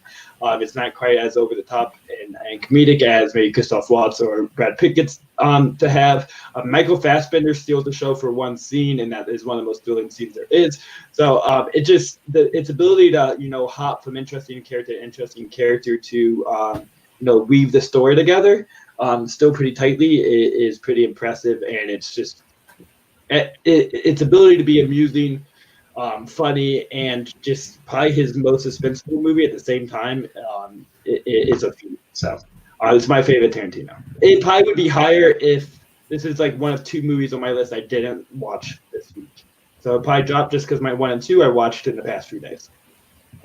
Yeah, I'll save a lot of people. I've talked about this on the show. I really enjoy this. It's in my top 3 with Tarantino. I think this one is it's so rewatchable. It's got highs and lows in this movie. Yeah, I think the overall cast plays a huge factor into this entire movie. So I have no problem with it being. I knew it would be high on Koho's list for sure, but because he finally decided to turn and say, "Oh, it's not. It's only good." So that was nice to hear. Everybody else, you've probably seen Inglorious Basterds, but why did it not make your list? So I have seen Inglorious Basterds, and of the Tarantino movies that I have seen, this is my favorite of his bunch. I kind of forgot about it. I guess it's been a while since I have rewatched it.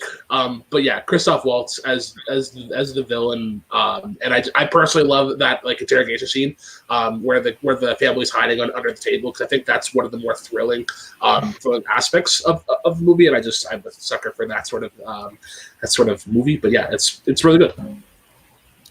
I think the tavern scene is the best scene Tarantino has ever made. And I think this is definitely one of his best movies.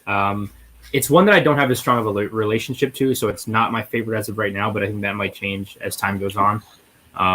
Yeah, it's great. I at first I didn't really think of it as an ensemble movie, but I guess that's just because I think of it through the lens of Brad Pitt, where that's not really fair. I think Londa and Shoshana have just as much screen time and attention to their characters. So yeah, it's an amazing movie. Just missed the cut. This is probably my second favorite Tarantino movie. But Tarantino, as I have said before, is a director that usually I respect and admire more than I personally love. So this is a movie that I really, really like, but I'm not as crazy about it as other people are. Okay. We are going, Zach. What's your 3? Yo, my 3 is Do the Right Thing. Yikes again. Okay. Brooklyn, what's your 3? All right. Get out the hashtag Not Ensemble movies in the chat. I'm sure there was bets on whenever I was going to place this movie. One of my favorite movies ever made. A Few Good Men. I will save your opening jabs. To call this an ensemble movie is kind of a stretch, but I think that there are so many relationships and so many aspects that has to happen for this movie to work. I mean, I did rewatch this last week to just make sure that it is there. If we're talking great movies, this would have been higher, but because of it's not like 100% an ensemble movie, I put it a little bit lower.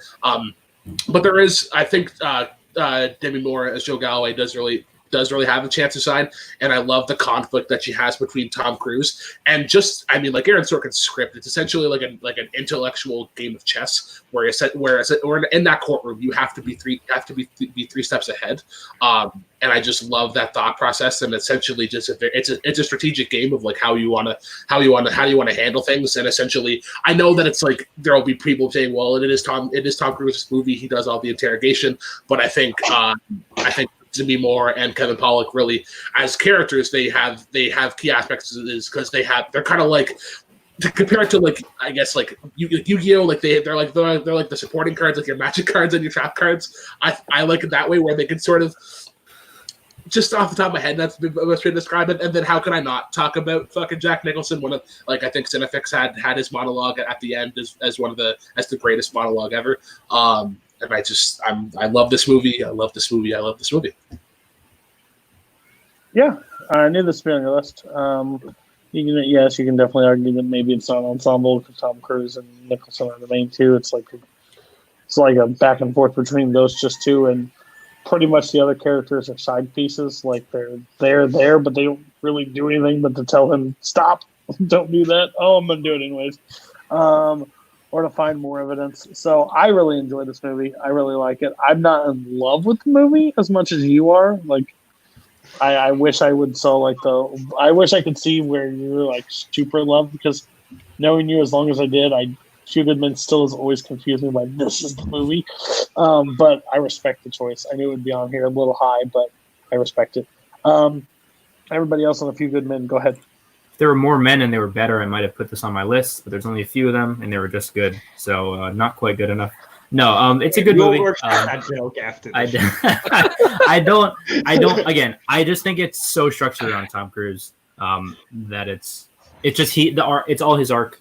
I guess there's sort of some Demi Moore stuff in there too, but like Kevin Bacon, Jack Nicholson, they're not really that central to the story. Also, are we sure Santiago didn't deserve to die? Whoa! Spoilers! Fucking yikes! Wow. I want to call some bullshit on Brooklyn. As far as I've known Brooklyn, this is his favorite movie. Now you're calling it number 3 on an ensemble list. I'm doubting your authenticity. So your whole list is invalid, and Cody gives you an F. I love this. He does have a point.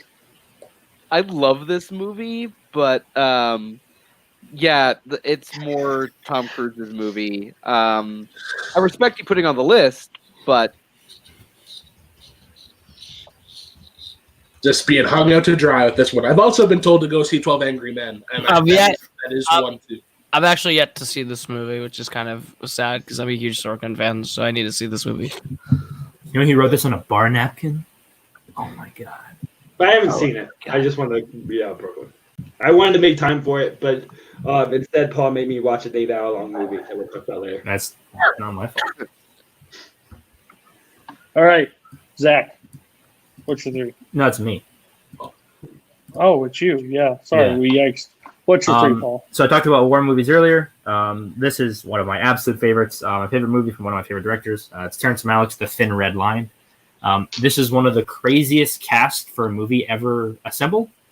There's like 35 amazing actors in this movie, and they're all integral to the story. And I think the way the movie lets you into all of their heads, there's like at least 8 different characters, I think, that get a narration or an inner monologue that's translated onto screen. And I love the way that you see the war through all these different eyes. And no soldier is really some random dude. You know, everyone's got a family or a moment in their past that's important to them, or a village to go back to, or a goal to achieve. And I love that you really feel that these are all individual people, and you see the effect that war has on all of them.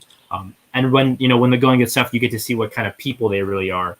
Certain people respond differently. But I just love how it takes all these different puzzle pieces and assembles this beautiful, haunting portrait of sort of the realities of war. And it's done with such a simple battle where it's just them trying to take this hill. And you see what it does to them, what they do to the people that they're fighting, the way that they handle it differently, success and failure. And it's just, again, it's what I think a war movie should be in essence, is this totality of experience of a soldier, and not a simple explanation. I think it's so beautiful, and it's very long, and it's not necessarily for everyone, super reflective, but I think it's just an incredible movie. Yeah, so when Paul told me make sure I watched, like, this was one of the ones he included on there to make sure I've seen. It's one I've already watched. It's always the confusion that I always like when people are like Saving Private Ryan should have won, but I find this movie way better, so much better than Saving Private Ryan. So I like the argument this is the way better war movie from that year. I am 100% with you. It tells such a unique story throughout all the characters, and how in this movie it could easily have just pushed people to the wayside. It literally makes you care about pretty much all of them. So I absolutely love this movie. I couldn't agree more. It's one of the like ones I automatically think of when I think of ensemble movies, of how many and like no real lead, just a group. So I really like the choice. Everybody else on the Thin Red Line, or are you all Saving Private Ryan fans? And Brooklyn, there's the drink. Oh, I've seen neither. Let's get that out of the way. Koho's becoming like a member of like a drunk out person. Yeah, he's like a conductor. He's just like throwing his hands all over the place. I haven't slept in like. He must have. Do you want me to produce the show? You can leave. I got this. Zach, I would trust you. Everybody off camera. I'm going to talk about Deadpool for the next 1 hour. He must have not slept. Yeah, he must be sleep deprived at this point. I haven't slept in 3 days, and that's not a joke. What else you have to do? You are Cody. Barr. You drank, so you haven't seen this. Paul just keeps hitting those movies that I've been meaning to see and just haven't gotten to yet. He is super good at it, I'll tell you. He really is. Zach, you've seen it, right? Yeah, I've seen it, and this is my favorite of the post-70s Malick. Really, when he reaches his, poetic filmmaking more than cared about any kind of narrative. It's more about kind of themes and creating a poetic mindset of the characters that he's really helping put his thoughts through. It's a beautiful movie. I haven't seen it for a while, so maybe on rewatch it would go up. There is something isolating about Malick's filmmaking at times that can make it hard to be something to rewatch. I do want to take a moment of silence for all the actors cut from the film. I can't Mickey think of that Rourke. There's ensemble. like so many. You just make my number one on my list in 5 years is an inevitable movie where Terrence Malick just cuts all the narration he cut from all his movies. So you get the Mickey Rourke, the Red Line monologue, and like Bill Pullman. Yeah, that's one of them too. Yeah, it's a good pick. I approve. All right, Barr, what's your 3? Get your hashtags out. This is the one I put on my list that I knew might cause a problem for some people, but the more and more I thought about it, the more and more I kind of really thought it deserved to be on this list. It's The Godfather. Yikes. Okay. Cool. I don't hate the choice, honestly. You're fine. Non-ensemble. You shut your mouth. Koho, if you're still awake, what's your 2? He's not ready. I'll just leave it right there. I'll leave it right there. My number 2 is Clue. If you know me, I fucking love this movie. I'm a sucker for group comedy, and everyone in this, I think, is doing a great job playing off each other. Everyone has really great chemistry. I think the jokes are really smart, and I love murder mysteries. That's one of my favorite things ever. So Clue is really high up there for me just as a movie. So when we got to ensembles, this was for a while my no-brainer number 1, but it's now fallen to 2. I can put this on at any time. I actually got to watch it in a theater and finally get to experience it and the multiple endings on a big screen last year, and that was really fun. And I was like one of 3 people in the theater, and I felt sad that there was more people, but I really enjoyed seeing it on a big screen. Yeah. I really like this movie. I really do. It may have been the age I saw it, or just I'm with you. I like the murder mystery comedy stuff, and I think this one is really good. I can get why some people just don't like it because it's very cheesy and very over the top. But I think Curry is fantastic in this movie, and I think all the characters play a perfect piece into the game, like into Clue. 2 may be a little high. Like I would respect it maybe 10, 9, 8, but it is a Koho list, so I can't hate the decision. But yeah, no problem with Clue. Everybody else? I love Clue. I think this movie is just a joy to watch. I just like the other movies that I put on my list better. That's all. But why? Go. I'll write a 20 page. I'll talk later. Barr's anti-color. I may. Whoa! The characters. Don't throw that around. Just the characters.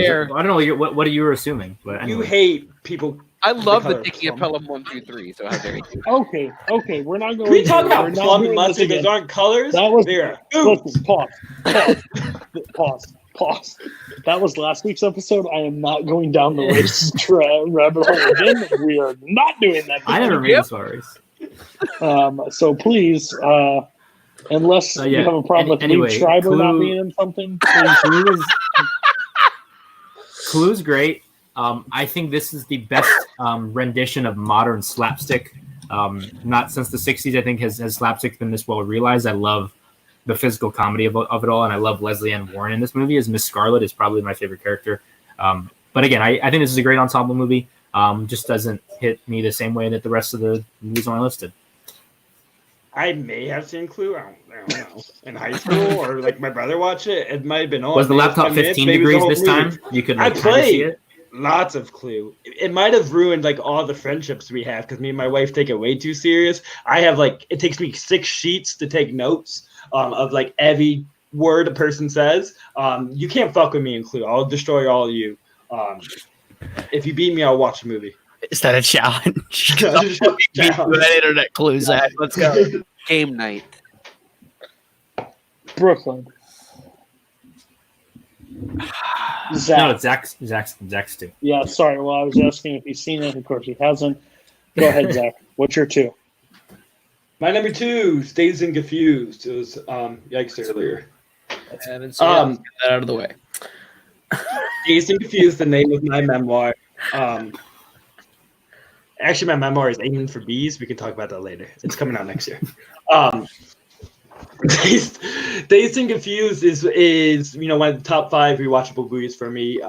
It has resonated with me through so many different generations of my life where I could find a new way to relate to it, including when I was like 13 and didn't even have friends because I just like played football by myself and tackled myself on the ground. This is a long story, but the fact that I was able to still relate to that, even though I wasn't living that life, was amazing. To where like college, like fully on was Dazed and Confused for me. I know Slater, like that kid went to my college, and it was an intense experience. But I think that's the great part of Dazed and Confused is that he captures so many different kind of identities that can seem like caricatures up front, but have enough depth given to them that they are real people, and really the humanity given to how these different kinds of people and communities interact. Once again, that was very much like my college, and a lot more, I think, humanistic than high school movies, which usually likes to divide those cliques. And this is more about the connection of the society. Even when they're like beating kids' ass, they then give them a beer to go drink with them afterwards. And I think that's what makes it such a likable, fun movie. It's my top Richard Linklater. So it's great. My number 2. I'm done, Cody. I want to dance. This is my number 4. That's the worst line in the movie, but go on. It's the funniest line in the movie. No, I think this movie is amazing. I think a lot, like in large part, because of the sort of forgotten actors in this movie, the actors that never became anything. I love Sasha Jensen. This movie is Don Dawson, who's hilarious. There's the scene where he's in the classroom trying to get the girl to come out with them, and he's like flicking his tongue at her, and he starts flirting with the teacher. There's so many memorable characters and moments, and I think this movie is just about creating atmosphere in such a satisfying and interesting way. It nails that high school experience of just someone coming by in a car. You don't know where they're going. They don't know where they're going. You just hop in and see what's going to happen. And I think that's kind of what high school experience was like for a lot of people. It's just this unplanned, people figuring out things as they go along. But I just love each character is, again, so distinct. And I think that's important in an ensemble movie, is for you to know this person is this person. This is what they're about. And I think that it really shows you that in such a small amount of time for each of them. And the one character that is like truly, truly unlikable very much gets their comeuppance. I won't spoil that for Koho's sake. But that's one of the best parts of the movie is O'Banion and his resolution. It's a great hang movie. It's one of the best soundtracks ever. The timing of each song and when it hits and what songs are where is amazing. Every character is memorable. This is just a movie that is just a fun experience to be in, and you just want to go on this ride over and over again. It's just phenomenal. It's very simple, but that's kind of what makes it great. It's not trying to be overly deep or anything. It's just being reflective and real of a moment in time in people's lives. Yeah. I've talked about this before. I think I'll have to watch both of them a little bit more, but I kind of like Everybody Wants Some a little bit more, but that may be just because of the subject matter of it, and that may be my own bias of it. Person that's hosted the show a couple times thinks this is one of the worst movies ever made. So when the statutory rapist is the best part of your movie, that's a problem with your movie. I really enjoy this movie. I've talked about it on the show before. I think this movie is really funny. I think I can see why some people have a problem with it. Like, I hate the argument right now. It's not aged well for all these movies that say like that now makes them bad. Like, I get it. In today's society, you may cringe a little bit, but it still takes away. Some of the movies are really good. Brooklyn was shaking his head. Koho already told me he didn't see it, so tell me why this didn't make your list. So I was actually my wife made me watch this last year, the year before, and it's really good. This was actually on my short list of ensemble movies. I completely agree with Paul. The soundtrack is great and incredible. I just happen to like 11 more movies that Dazed and Confused, and I definitely need to rewatch it again because it is a very laid back approach, and it sort of fits to, I guess, I wouldn't say my lifestyle, but just like your mindset aspects. Yeah, my mindset. Yeah. I'm going to be honest. This is one of those movies I've just never been able to get through. I I've tried. You've never watched it all the way through? Like you No, never watched it all the way through. It's like 80 minutes. Goodness. All right. There's movies I know, hate but- that I can get through. I don't understand that. It's such an easy watch. It's not like it's crazy. It's not I hostile. watched all the Muppet Wizard of Oz last week. You can watch fucking it.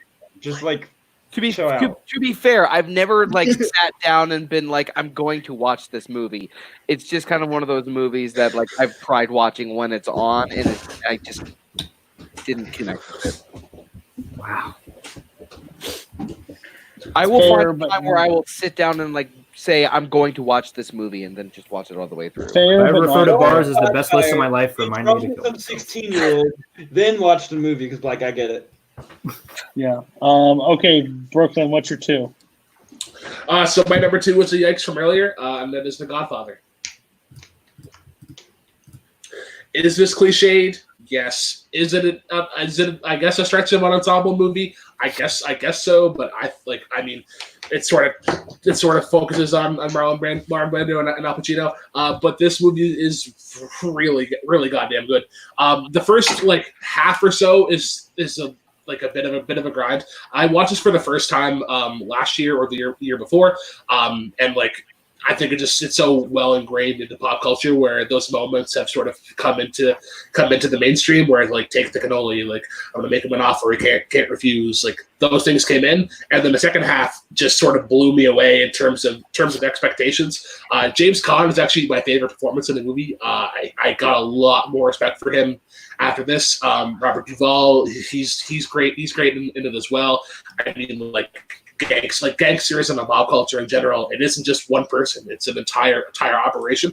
And just watching them grow and progress, like it's a classic for a reason. Like yes, it is cliche, but I think this needs some recognition. And I had it at number 3. This is definitely a movie where most of the family members really have their own moments. Like especially when Sonny goes over and he's just wailing on the dude who I'm blanking on his Carlo? name. Thank you, Carlo. All the punches that he hits him with. That's fair. That's very fair. But like he has his time to shine. Robert Duvall has his time to shine. Obviously, Al Pacino has his time to shine, and Marlon Brando has his time to shine. Is it like an ensemble movie in the sense of like other movies such as Nashville or like that kind of thing? No, not really. But it is a movie where like the family is important. John Cazale, amazing. We done? Yeah. It was I'm trying to keep it short. It was short. I don't know what. The Godfather. I think I've done 46 of these, and I think Godfather has been brought up probably 6 or 7 times. Retirement. You should have a box you put movies in. Gone Forever.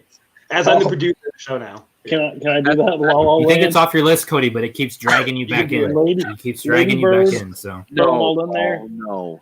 You should do it.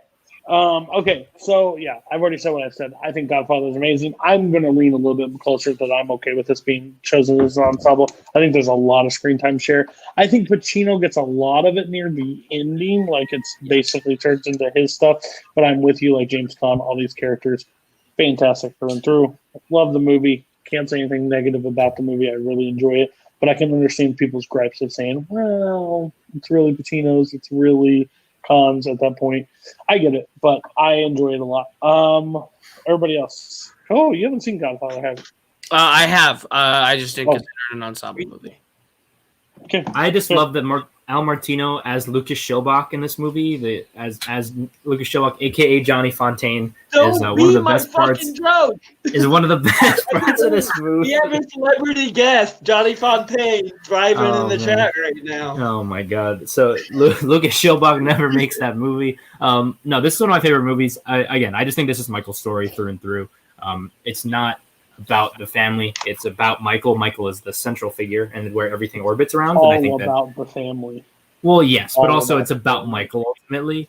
And I just think that it's not that much of an ensemble. I love a lot of the side performances. Like I love Sterling Hayden and then basically every movie. But yeah, just not an ensemble for me. One of the great movies ever and one of my favorites. But yeah, it's not on this list. And plus, it'll be on many lists to come and has been on many lists before. So I felt fine leaving it off.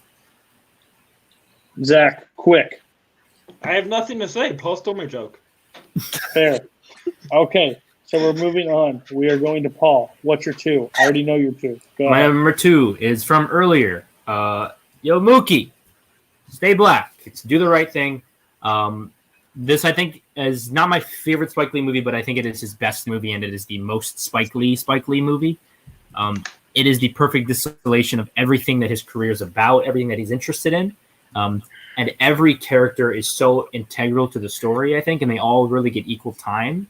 From Bugging Out to Radio Raheem to Sal, even his sons, to Mookie. I just think that they're all such important parts of this puzzle. I love the way that temperature is portrayed in this movie, how hot it looks. Like, you sweat just watching this movie. You want to jump in the fire hydrant right with them. And I love the ending. I think it's so powerful. The way that it puts a mirror up to the audience and forces you to sort of reflect on yourself and what your interpretation of those events are. It's weirdly somewhat like simultaneously one of the funniest movies, but also one of the most serious and sad. It's got a great central song with Fight the Power by Public Enemy. It's just got so many elements that are so amazing, and every character is just like pitch perfect. I love it, especially Giancarlo Esposito and Bill Nunn are like my 2 favorite parts of the movie. But I just think it's all so expertly done, expertly woven together in this. Yeah, it's amazing. Spoilers to my number 1, Pitch Perfect. 2 or 3? Who else had Zach had it on your list, right? Yeah, I have it at 3, and I think Barr had it as well. But yeah.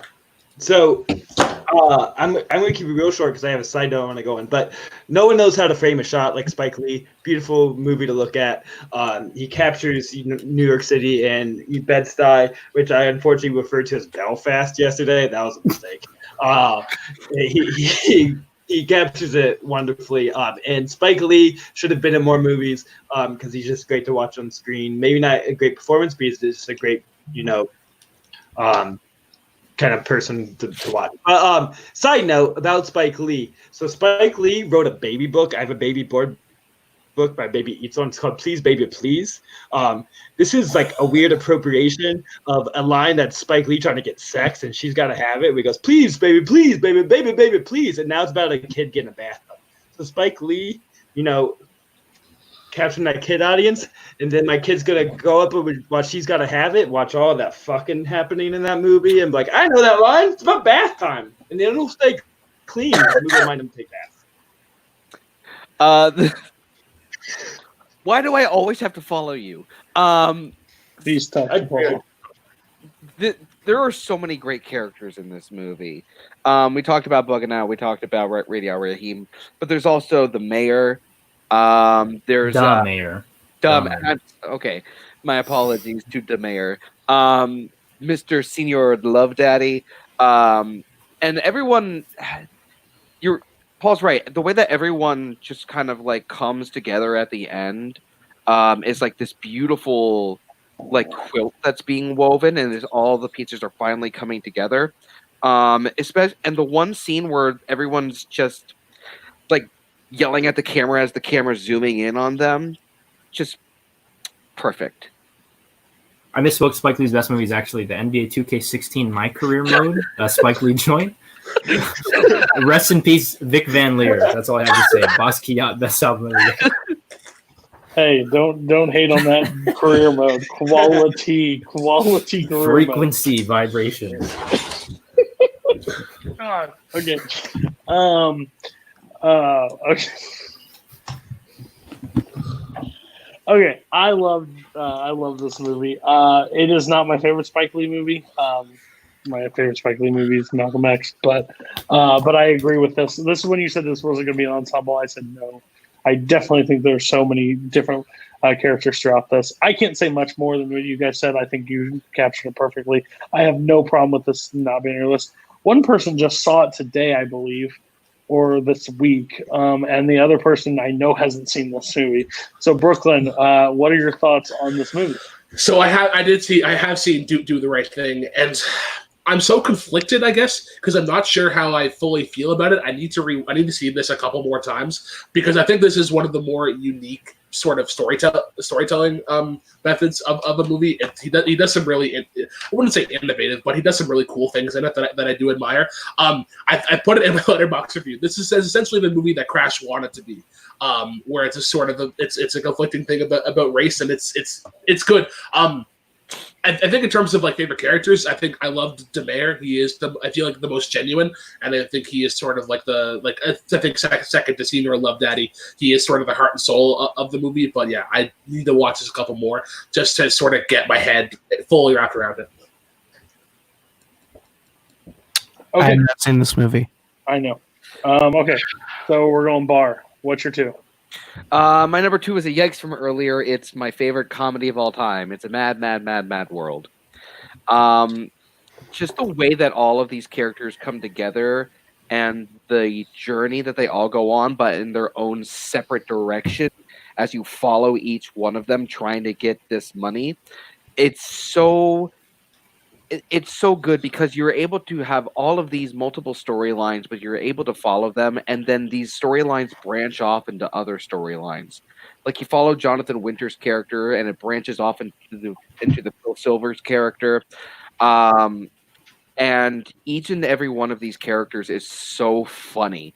Like Jonathan Winters and Sid Caesar are being two of the biggest standouts in my opinion, even though Buddy Hackett and Mickey Rooney, their storyline is a lot of fun, and it's just an amazing movie to watch now because, as I said, to find storylines that branch into other storylines, but it's still easy to follow and really funny.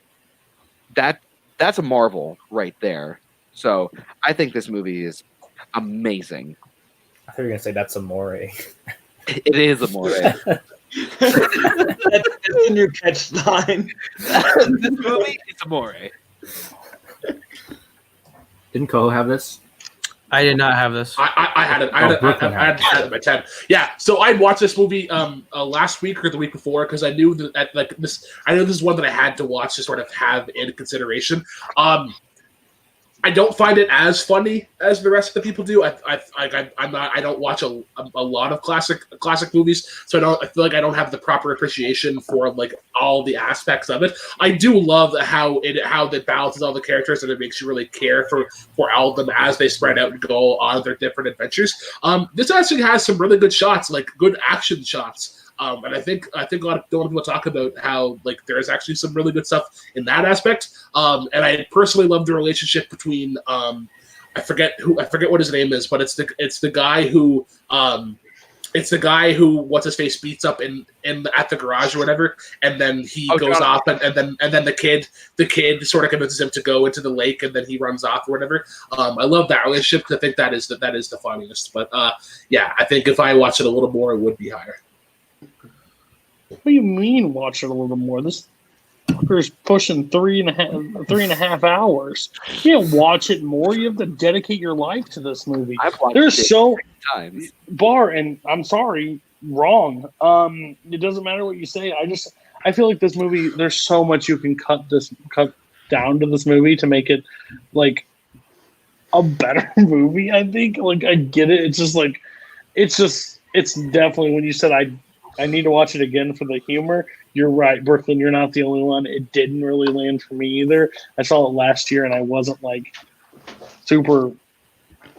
I had to watch the damn thing in 3 parts. Like my wife was like, "Are you still watching this movie?" At one point, I'm like, "Yes, it's still going on." So I don't find it that great. I respect it, I guess, but not really. I don't get it. I don't understand it. I've only seen the 2.5 hours. Well, where the fuck's that version? So yeah, no, thank you. It's a mad. You're fucking mad for putting this on your list. Who else? Does anybody else like? Cody's right. It is a long movie. It's pretty good. I think it's a fun hang. I've also never connected with the humor too much. I don't find it super funny, but I think it is like a remarkable achievement in terms of like the scale of the characters and of this journey of all of them. It's just never been one that I've been super fond of, and like I haven't really laughed that much at this movie. It's good. Like if it's on TCM or something, like I'll watch, like a 45-minute stretch of it. But it's not something that I personally find myself wanting to return to. So I haven't seen it, but I do want to put my Paul Oyama shoes on for a second and say it's just not passionate enough. I would have preferred it if it was called "It's a Furious, Furious World." Nice. Koho. Seen it. Oh, what a shock! Okay. No, he has. By the way, the average star rating is 3.5, so about the round length is where the movie caps out at. Okay, we are going to everybody's one. Koho, can you be awake for? Can you be awake? Yes. Okay. So my number one, I'm gonna get so much shit for this. Knives Out. So I think this is the best script of the 2010s, maybe the 21st century. It's a phenomenal screenplay from Rian Johnson. It's brilliantly told. The jokes all land. The characters are all fully realized. I think I focus a lot on the performance by the cast. I think Knives Out's cast is on peak. Everyone is on all cylinders. It literally ticks every box. It's an original murder mystery. It's an original, colorful cast, and a lot of great performances. And it's literally a movie that was made for me to love it, and I do. Recency bias, call it what you want. Movie. It's not the it definitely is. You're high. It's definitely not what I would consider the best movie of 2019, because that would be Parasite. But I think that this one fit more into the definition of ensemble movie for me based on the parameters that was given to me by Cody Newberry. Based on the parameters given to me by Cody Newberry, this was my ensemble movie, and I fucking love it. So what you're saying is it's a definitive movie. You watch your fucking mouth. My show, I talk first. Know your place. Just because you hosted once doesn't mean you get to overshoot. What did you say about me at the end? I said based on the parameters of ensemble that I was given, this is my number one easy. I didn't give you any parameters. I just said know what an ensemble movie was. Take that back. Okay. Okay. I'm actually going to do something very unconventional. I'm going to let the panel have this one because I think you guys are going to roast more than I will. I love this movie. I'm not going to defend Koho for putting it at number one overall because that's pretty high. I really do enjoy this movie. I think it is one of my favorites. I think it was my top 3 of last year. Like, I really enjoyed this movie. Best ensemble of all time, to put it at 1 already is yikes. And I think if you would have just said, I really enjoyed it, this movie was made for me, we're good. But then you threw some fucking allegations out there that are stupid. 21st century easy. I am going to back out, and whoever wants to go first, please take it one at a time, talk orderly, and be respectful as best you possibly can. Of the 21st century, Koho? Easily. I love this movie. I really enjoy this movie. But to call it one of the best screenplays of the 21st century... Not just one of. He didn't say one of. I'm sorry. You're not helping yourself by pointing that out. First of all, this movie centers around Ana de Armas' character. It is her movie, absolutely her movie. And then if you wanted to throw Benoit Blanc in there, maybe their movie. But no, this is not. It's not an ensemble movie. Everyone else in there has little bits and pieces, but they don't have their moments to really shine. That's what this movie is. I think just because Koho didn't connect to Ana de Armas' character and connected so much more. Jaden Martell, 100% is who Koho was connected to. I checked Koho, 2019. Jamie Lee Curtis's character is wasted in this movie. There is so much that you could have done. Wait, no, the real allegory in the movie is Koho is the detective, and Rian Johnson is Benoit Blanc, and he's just following him around, losing his mind over what he's doing, apparently. This is a real fun movie. It is maybe one of the 5 best ensembles of 2019. Maybe, if you count it as an ensemble, which I don't. It's centered around a specific character. This isn't even Rian Johnson's first or second best screenplay of the 21st century, so that's also an interesting opinion to have. Ko, you can look up at us when we're talking. I can't look at you right now because you disgust me, Paul. It's just not that. The screenplay's smart. The screenplay's smart, and it is very aware of murder mystery movies, past, present, and future, and it does interesting things with that. But it's just not that amazing, and that's just an insane thing it has so much more to say than just being a run-of-the-mill murder mystery. I didn't say that it was. I said it was smart and it's self-aware of what it is and how it operates in the genre. But that also does not make it the greatest screenplay of 2019, let alone. No, but it has a lot more to say than you're not giving it credit for as a screenplay. It does, but it's pretty basic. Like, it's not that insightful or that thoughtful as people want to think it is. I know rich people suck and that we should be, more thoughtful for people of different classes. Fucking, I get it. Anyways, I understand Koho likes it more than us because he's the only one to pop out of his mom's room last year and saw a knife for the first time. Like, it's sharp. I like knives in movies. It moves on screen. It's a moving picture. So I get it. You've seen 10 movies and it stood out. It's definitely, better than Jumanji 2. So, great. Is it? Jumanji 3. Is it? Level. I'm just kidding. So, I saw this a few days ago, and I thought Marriage Story was the most overrated movie of 2019. Then I saw Knives Out. This is fine. Brooklyn are borderline Spence takes right now. Borderline Spence takes. This is fine at best. This movie has twists for the sake of twists. It's kind of like The Boy Who Cried Wolf, where it's like, sure, they take a twist, but it's like, they're just gonna, it's like they're gonna double twist things. And it's sorry, John Favreau doesn't bake you an omelet and talk about how hard life is to be a chef. Kaleb Koho. Simmer. Let me finish what I'm Simmer going like the sauce he has on the say. Chef movie you will watch. This doesn't, it doesn't let its twists like breathe. It just like this way, then this way, then this way, and it's just like you don't believe anything that happens because they're gonna double back on it. The ending is like I was just underwhelmed. I completely agree. Jamie Lee Curtis is completely wasted in this movie. That entire side family, I think is wasted. It's fine. To listen I understand the opinions of someone who says Ratatouille is the worst Pixar movie.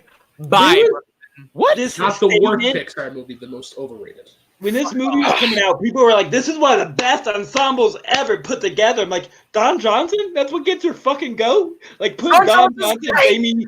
Yeah, they're fine, but like before the movie, like, I'm so excited to see these people together. Like, no, I need Brad Pitt eating a sandwich with George Clooney. That's better ensemble than fucking Jamie Lee Curtis and Don Johnson yelling at each other.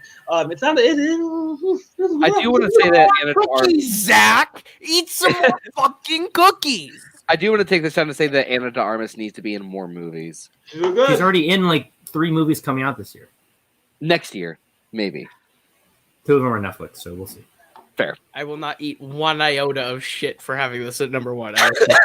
You already did. You already swallowed it all before you put this on the list. So how's everybody doing? Okay. I was not like. Again, say what you want. If you put it as your number 1, but you said some outlandish shit, and I couldn't defend you anymore beyond that. So, Brooklyn, no offense for you having takes on this. No, because you have some really hot takes yourself. But everybody else, okay, that's cool. Let's go to Zach. What's your 1? Who the fuck you think you're talking to? It's the Muppets, baby! Muppets 2011, the only ensemble that ever mattered to our lives. What do we need in the time of crisis? It's fucking not the like high Kermit singing Rainbow Connection on a boat, which is fucking great, but no, the full joyful Rainbow Connection on a mass stage with Miss Piggy. That's an epitome of joy. The Muppets were like formed, as an ensemble of how well they worked together, captured, different personalities to play off and create jokes. And I think this movie. Let me get my head in the screen. Hey, baby. This movie, better than others, integrated its human cast more rather than just kind of being the cameos. Really put them in and helped this world really make sense. As like I can see these people existing with Muppets because Amy Adams is a Muppet of a human. So am I. And it just works perfectly, and I watch this anytime that I start to get, pissed at existence and society. Like right after Koho picking Knives Out, I felt like I needed to watch the Muppets so I could feel, better about life, and remember that there's joy out there. Sometimes we want to pick serious movies, as the best movies of all times because they say something about grief or they say something about classes. But sometimes movies need to say something about joy, and nothing says like the Muppets. And like these songs, and fuck it, Muppets are great. I love you all. Goodbye. I'm a man. Are I have a beard, and Or no are you a thank Muppet? you. I haven't seen it. Probably won't ever watch it. Not a big deal. My kids put it up. My kids will put it on. I will probably watch it. Like Paddington 2 for me. Like Paddington 1, they put it on. I love Paddington 2, so maybe it will catch me one day with me just not putting it on myself. I feel very weird if I'm just sitting at home watching the Muppets movie. It just doesn't seem like right for me. Like mother-in-law stuff's like, what the fuck are you watching? The Muppet? Yeah, enjoying my life. So no thanks. Everybody else on Muppets, I know this is one that everybody probably is. Maybe. Except Zach, except Paul, which I respect. Go ahead, talk about the Muppets. I have seen it. If we're talking Muppets movies, I would probably go Muppets Christmas Carol. But yeah. This is probably my third favorite Muppet movie. I think the Muppet movie is the Happy better. Time Murder is number one. Easily. Yeah, absolutely. Number one of all time. But I really like this movie a lot. However, I think that as much as I really do like the human characters, I feel like sometimes the human characters take away from the Muppets in this movie as compared to the Muppet movie. I like this, as I said, I like this movie, but not enough. Next. Exactly. So when you make a list, you have to pick movies you've seen. And this was not on my list. But I finished it like 20 minutes before we started this call. And I was actually kind of blown away by it. Like, I really went in expecting it to just be kind of okay. But I was just really, I don't know, like, you can make faces if you want, Cody, and that's fair. I was just really moved by it. And I think maybe it's the stressful times we live in. But I just think that from number to number, I think that the music is kind of amazing. And I was like really surprised by how much I love the music and the characters.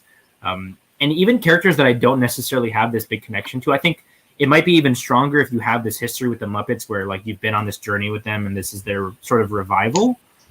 But like to me, I was still like really, really, really into this movie.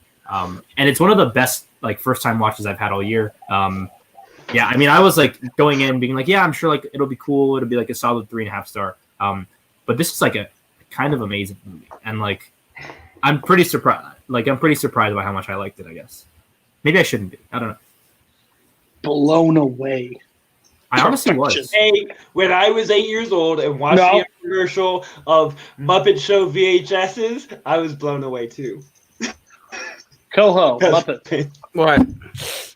Muppets? Sorry, a lot of messages going on right now. I'm here. The Muppets is good. I'm not the biggest Muppets fan. Sorry, Zach. But I don't apologize to him. We apologize to Nazario. You're right, Nazario. I'm sorry that I don't like the Muppets. No, you should apologize to every movie you have on the list that does have Liev Schreiber. What are you doing? Okay. Brooklyn's number one. We will go to Brooklyn's number one. Not A Few Good Men. No, I think some people will be pleasantly surprised with what number one is. It's Lord of the Rings, Fellowship of the Ring. Oh. Yeah. So I think one of the best ways to capture ensemble films, and I think just that general team aspect, is just to have something very grand. And especially the Fellowship of the Ring is really just grand. And I was blown away at how much I enjoyed it. Like I'm a nerd, but I'm not like a massive like high fantasy sort of literature nerd. But it blew me away at how interesting it was. And you talk about like Legolas and Gimli and like Kate Blanchett and Hugo Weaving and like how they sort of shift back and forth, and they really do a good job of telling you as much as you can about like the lore and sort of the universe in general, where like you ask anybody like who's your favorite character, like Frodo isn't the go-to answer. Like you have like Gandalf will probably be my favorite character, but then there's like Aragorn and Legolas, and like Legolas and Gimli have a really fun like budding relationship, and then there's just so many aspects there's so many branches on the tree, I guess, to go off of. And like, you know, I was surprised at how much I liked it. And I think this isn't necessarily my favorite movie, but in terms of ensemble, I think high fantasy and especially Lord of the Rings is the way to go. Well, I'll tell you, no Two Towers. It's my favorite one. Personally, I love the Two Towers. Not saying this one's bad. I really love this movie. I'm surprised. No, I'm not. Can't say that. I'm not surprised that it came from you because it couldn't come from anywhere else. So I kind of respect the choice. I really enjoy this movie a lot. It's got something. I always love starting the journey for the Lord of the Rings movies. And I think this one is like the perfect jump off. I won't go through all the list of characters like you did, but I'm with you. Like everybody gets a moment, like pretty much in this movie. I mean, it is. You can say it's Frodo's journey, and that's fair to say. But everybody has a piece, and everybody has an arc through those movies. So I like where it starts. I can't hate you for it. I love it. Maybe number one a little too high, but I definitely do enjoy it. Everybody else on Fellowship of the Ring, Koho, you don't. I mean, 3 stars. I don't really care for this movie that much. Move along. Surprised, man! I'm surprised. So I notoriously fell asleep during every Lord of the Rings movie and every Hobbit movie in theory. At least the Lord of the Rings movies, I was like 12 when it came out. I may need to go to a doctor, guys. I can't stay awake. So I have no real statement. I need to rewatch it. I fell asleep, but I saw it in theaters at 12. That's my experience.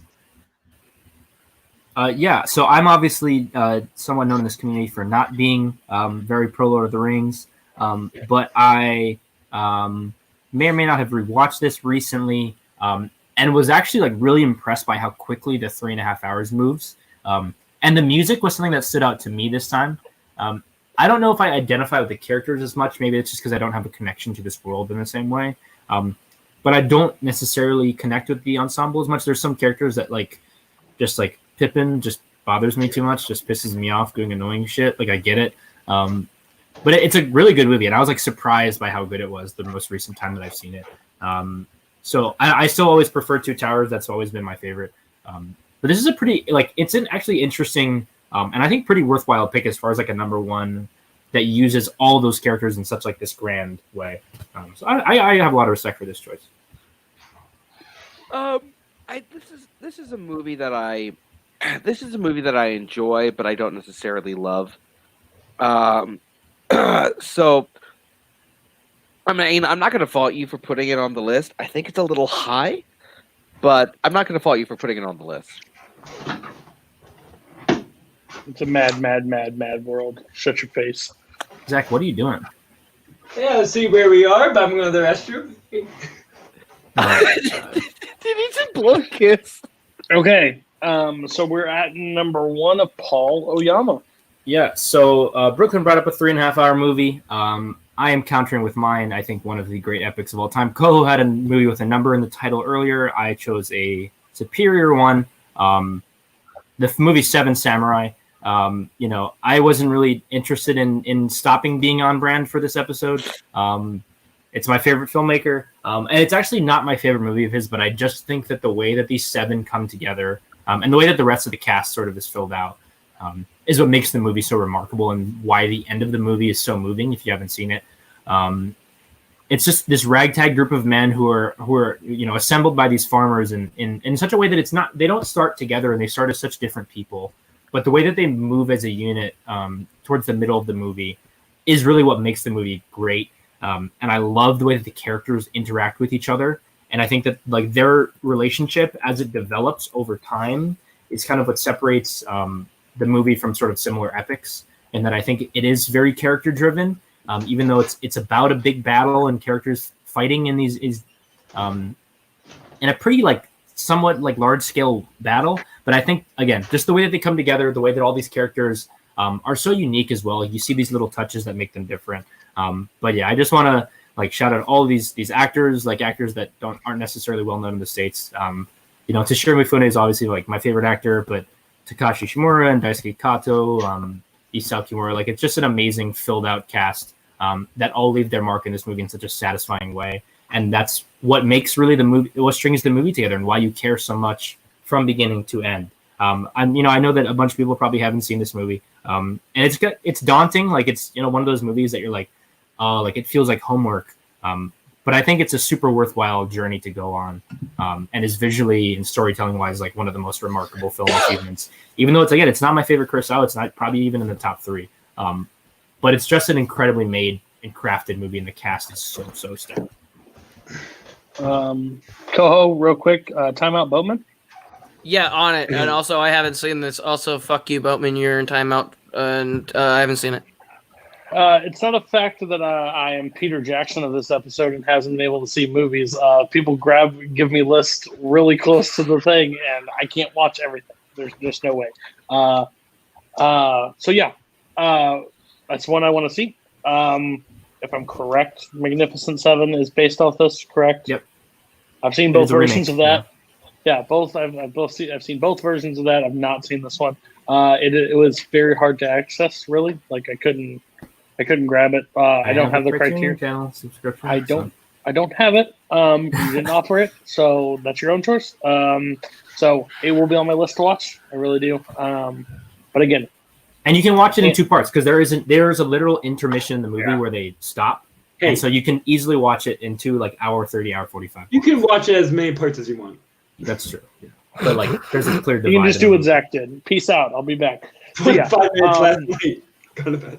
Yeah, so I haven't seen it. Can't really say anything. But again, I love the original Magnificent Seven. I think the Denzel Washington Magnificent Seven is okay.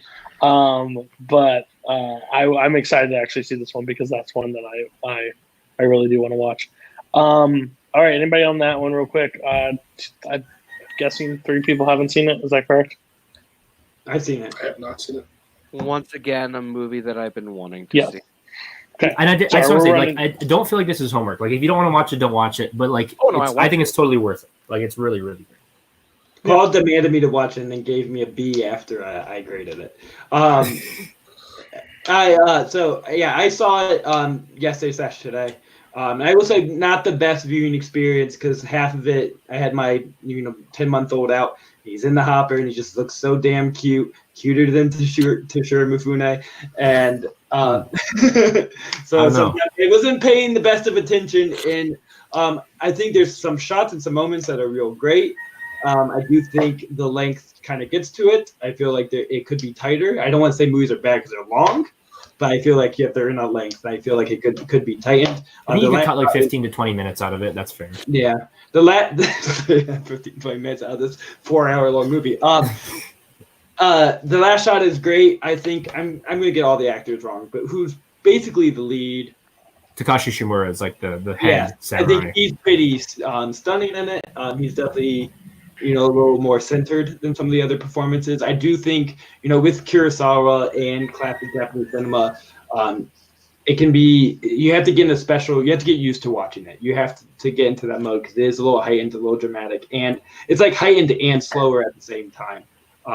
So I think I'm still figuring out the right eyes to view these movies for. So I think with more experience, I'll find new appreciation. But right now, I I can appreciate it more than love it.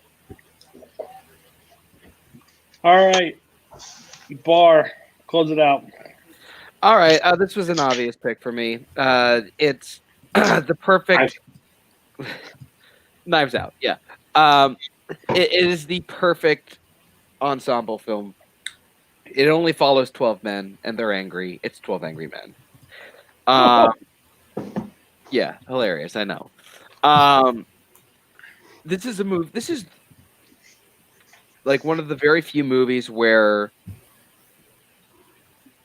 each and every single character has a defined character, and they're all rich in their characteristic. We talked about the heat in Do the Right Thing. The heat in this movie you can also feel, because if you ever pay attention, all of the jurors sweat differently.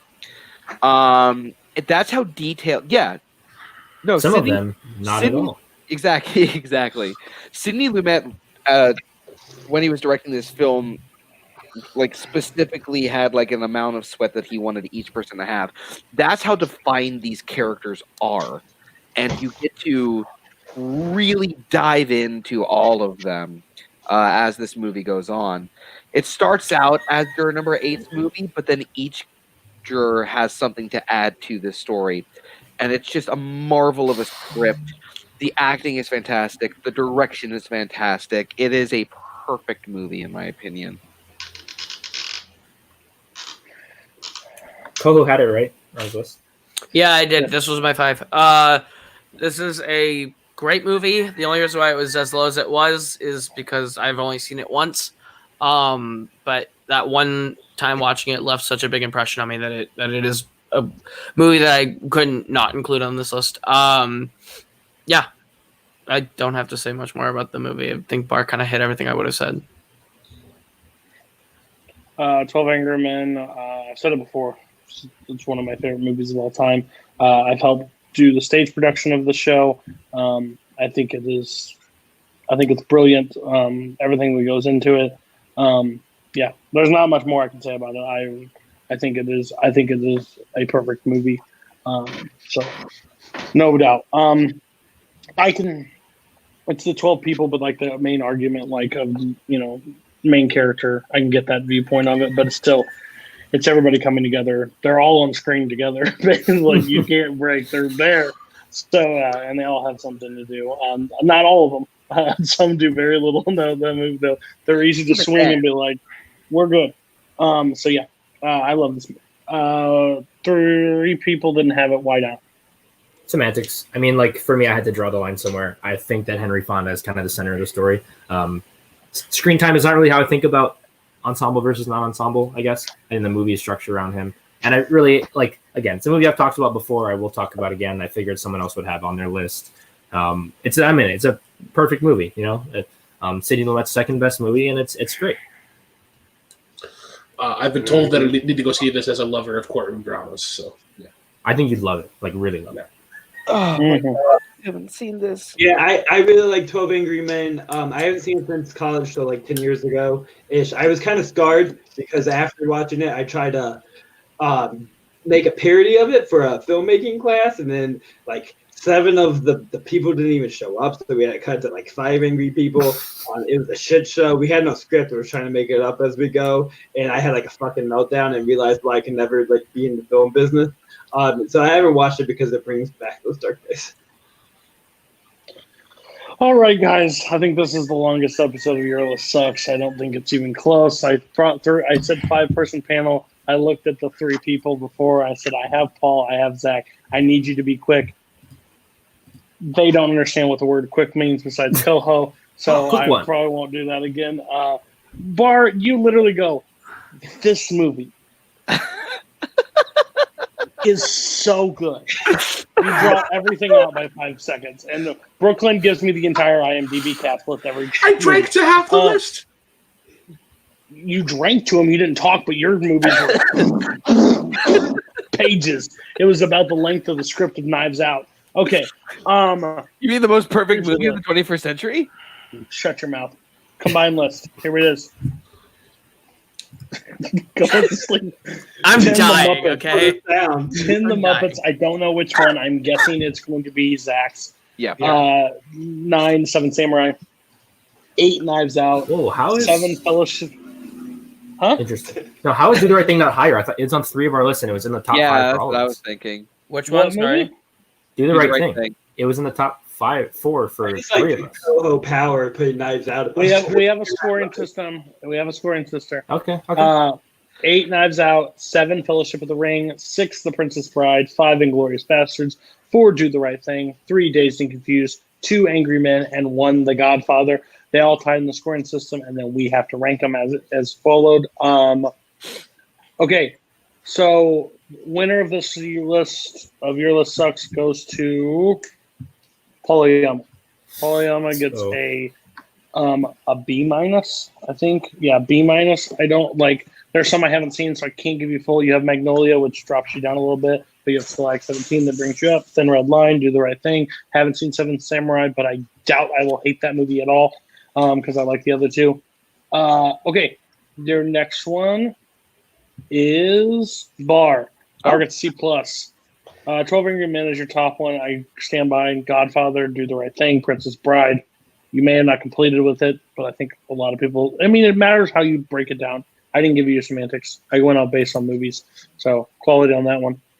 Following 3rd place, I'm going to Koho. Koho had the balls to come up here and say the things. He put Clue. He put Inglorious Basterds. He put 12 Angry Men. I like The Breakfast Club. I'm sorry, Princess Bride.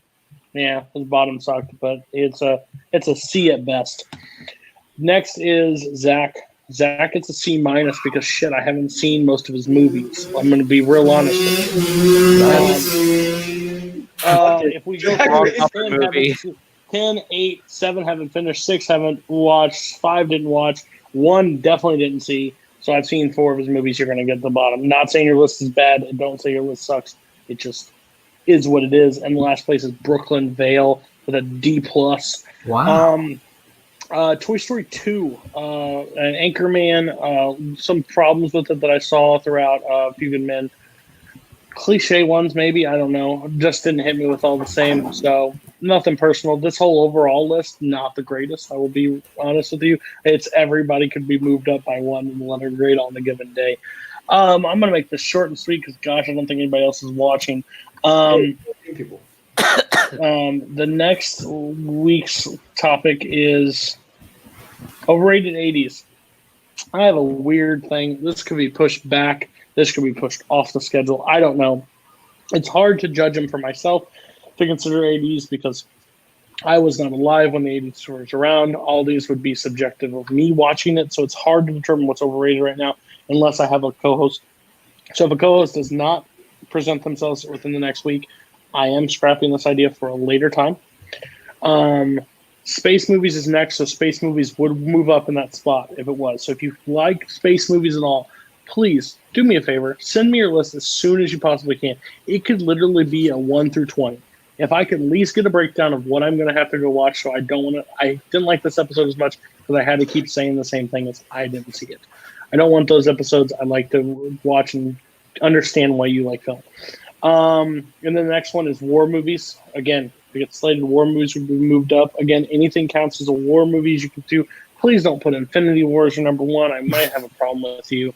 I really will. I want this to be more of like Civil War number war. 1. I want this to be like a war. So, not a comic. I want no comic book movies. So both these movies, space movies is no Star Trek, no Star Wars. None of those. Same thing with war. Try to no comic book movies. If you can, please do no comic book movies. That'd be great. And then me and Koho will have the month of May probably out after Koho sleeps. So we'll come up with a full list. We have an idea. Also, I'm doing 2 things. One, during quarantine time, I think it's a perfect time to do some pre-taped episodes that I want to do for later on in the year. I'm going to do 2 versions of the Top 100. Top 100 is going to be 1 live for the summer. It's going to be live. I need 4 people that are committed to be on every week of the summer of that Wednesday, and we will do it live and do breakdown. Again, I don't know where everybody's life is going to be after the quarantine. I completely understand that. If you can commit, awesome. If you can't, don't do 3 episodes and can't do the rest. And then I'm looking for 4 people to do the top 100 for our winter break that we are going to put on. But I want to do another topic of people's actual top 100s of those also. And we'll pre-record that probably during this time because it's the perfect time. No one's going anywhere. I have a few people. But if you have an idea, if you have a list, please send it to me. Private it after you send it to me. Screenshot it, private it on your letterbox, because the whole thing about the show is I want it to be a surprise to people what your list is. I don't want people to go access it. So if you can please do that, that'd be great. Send me a list. Have a great night. We're out.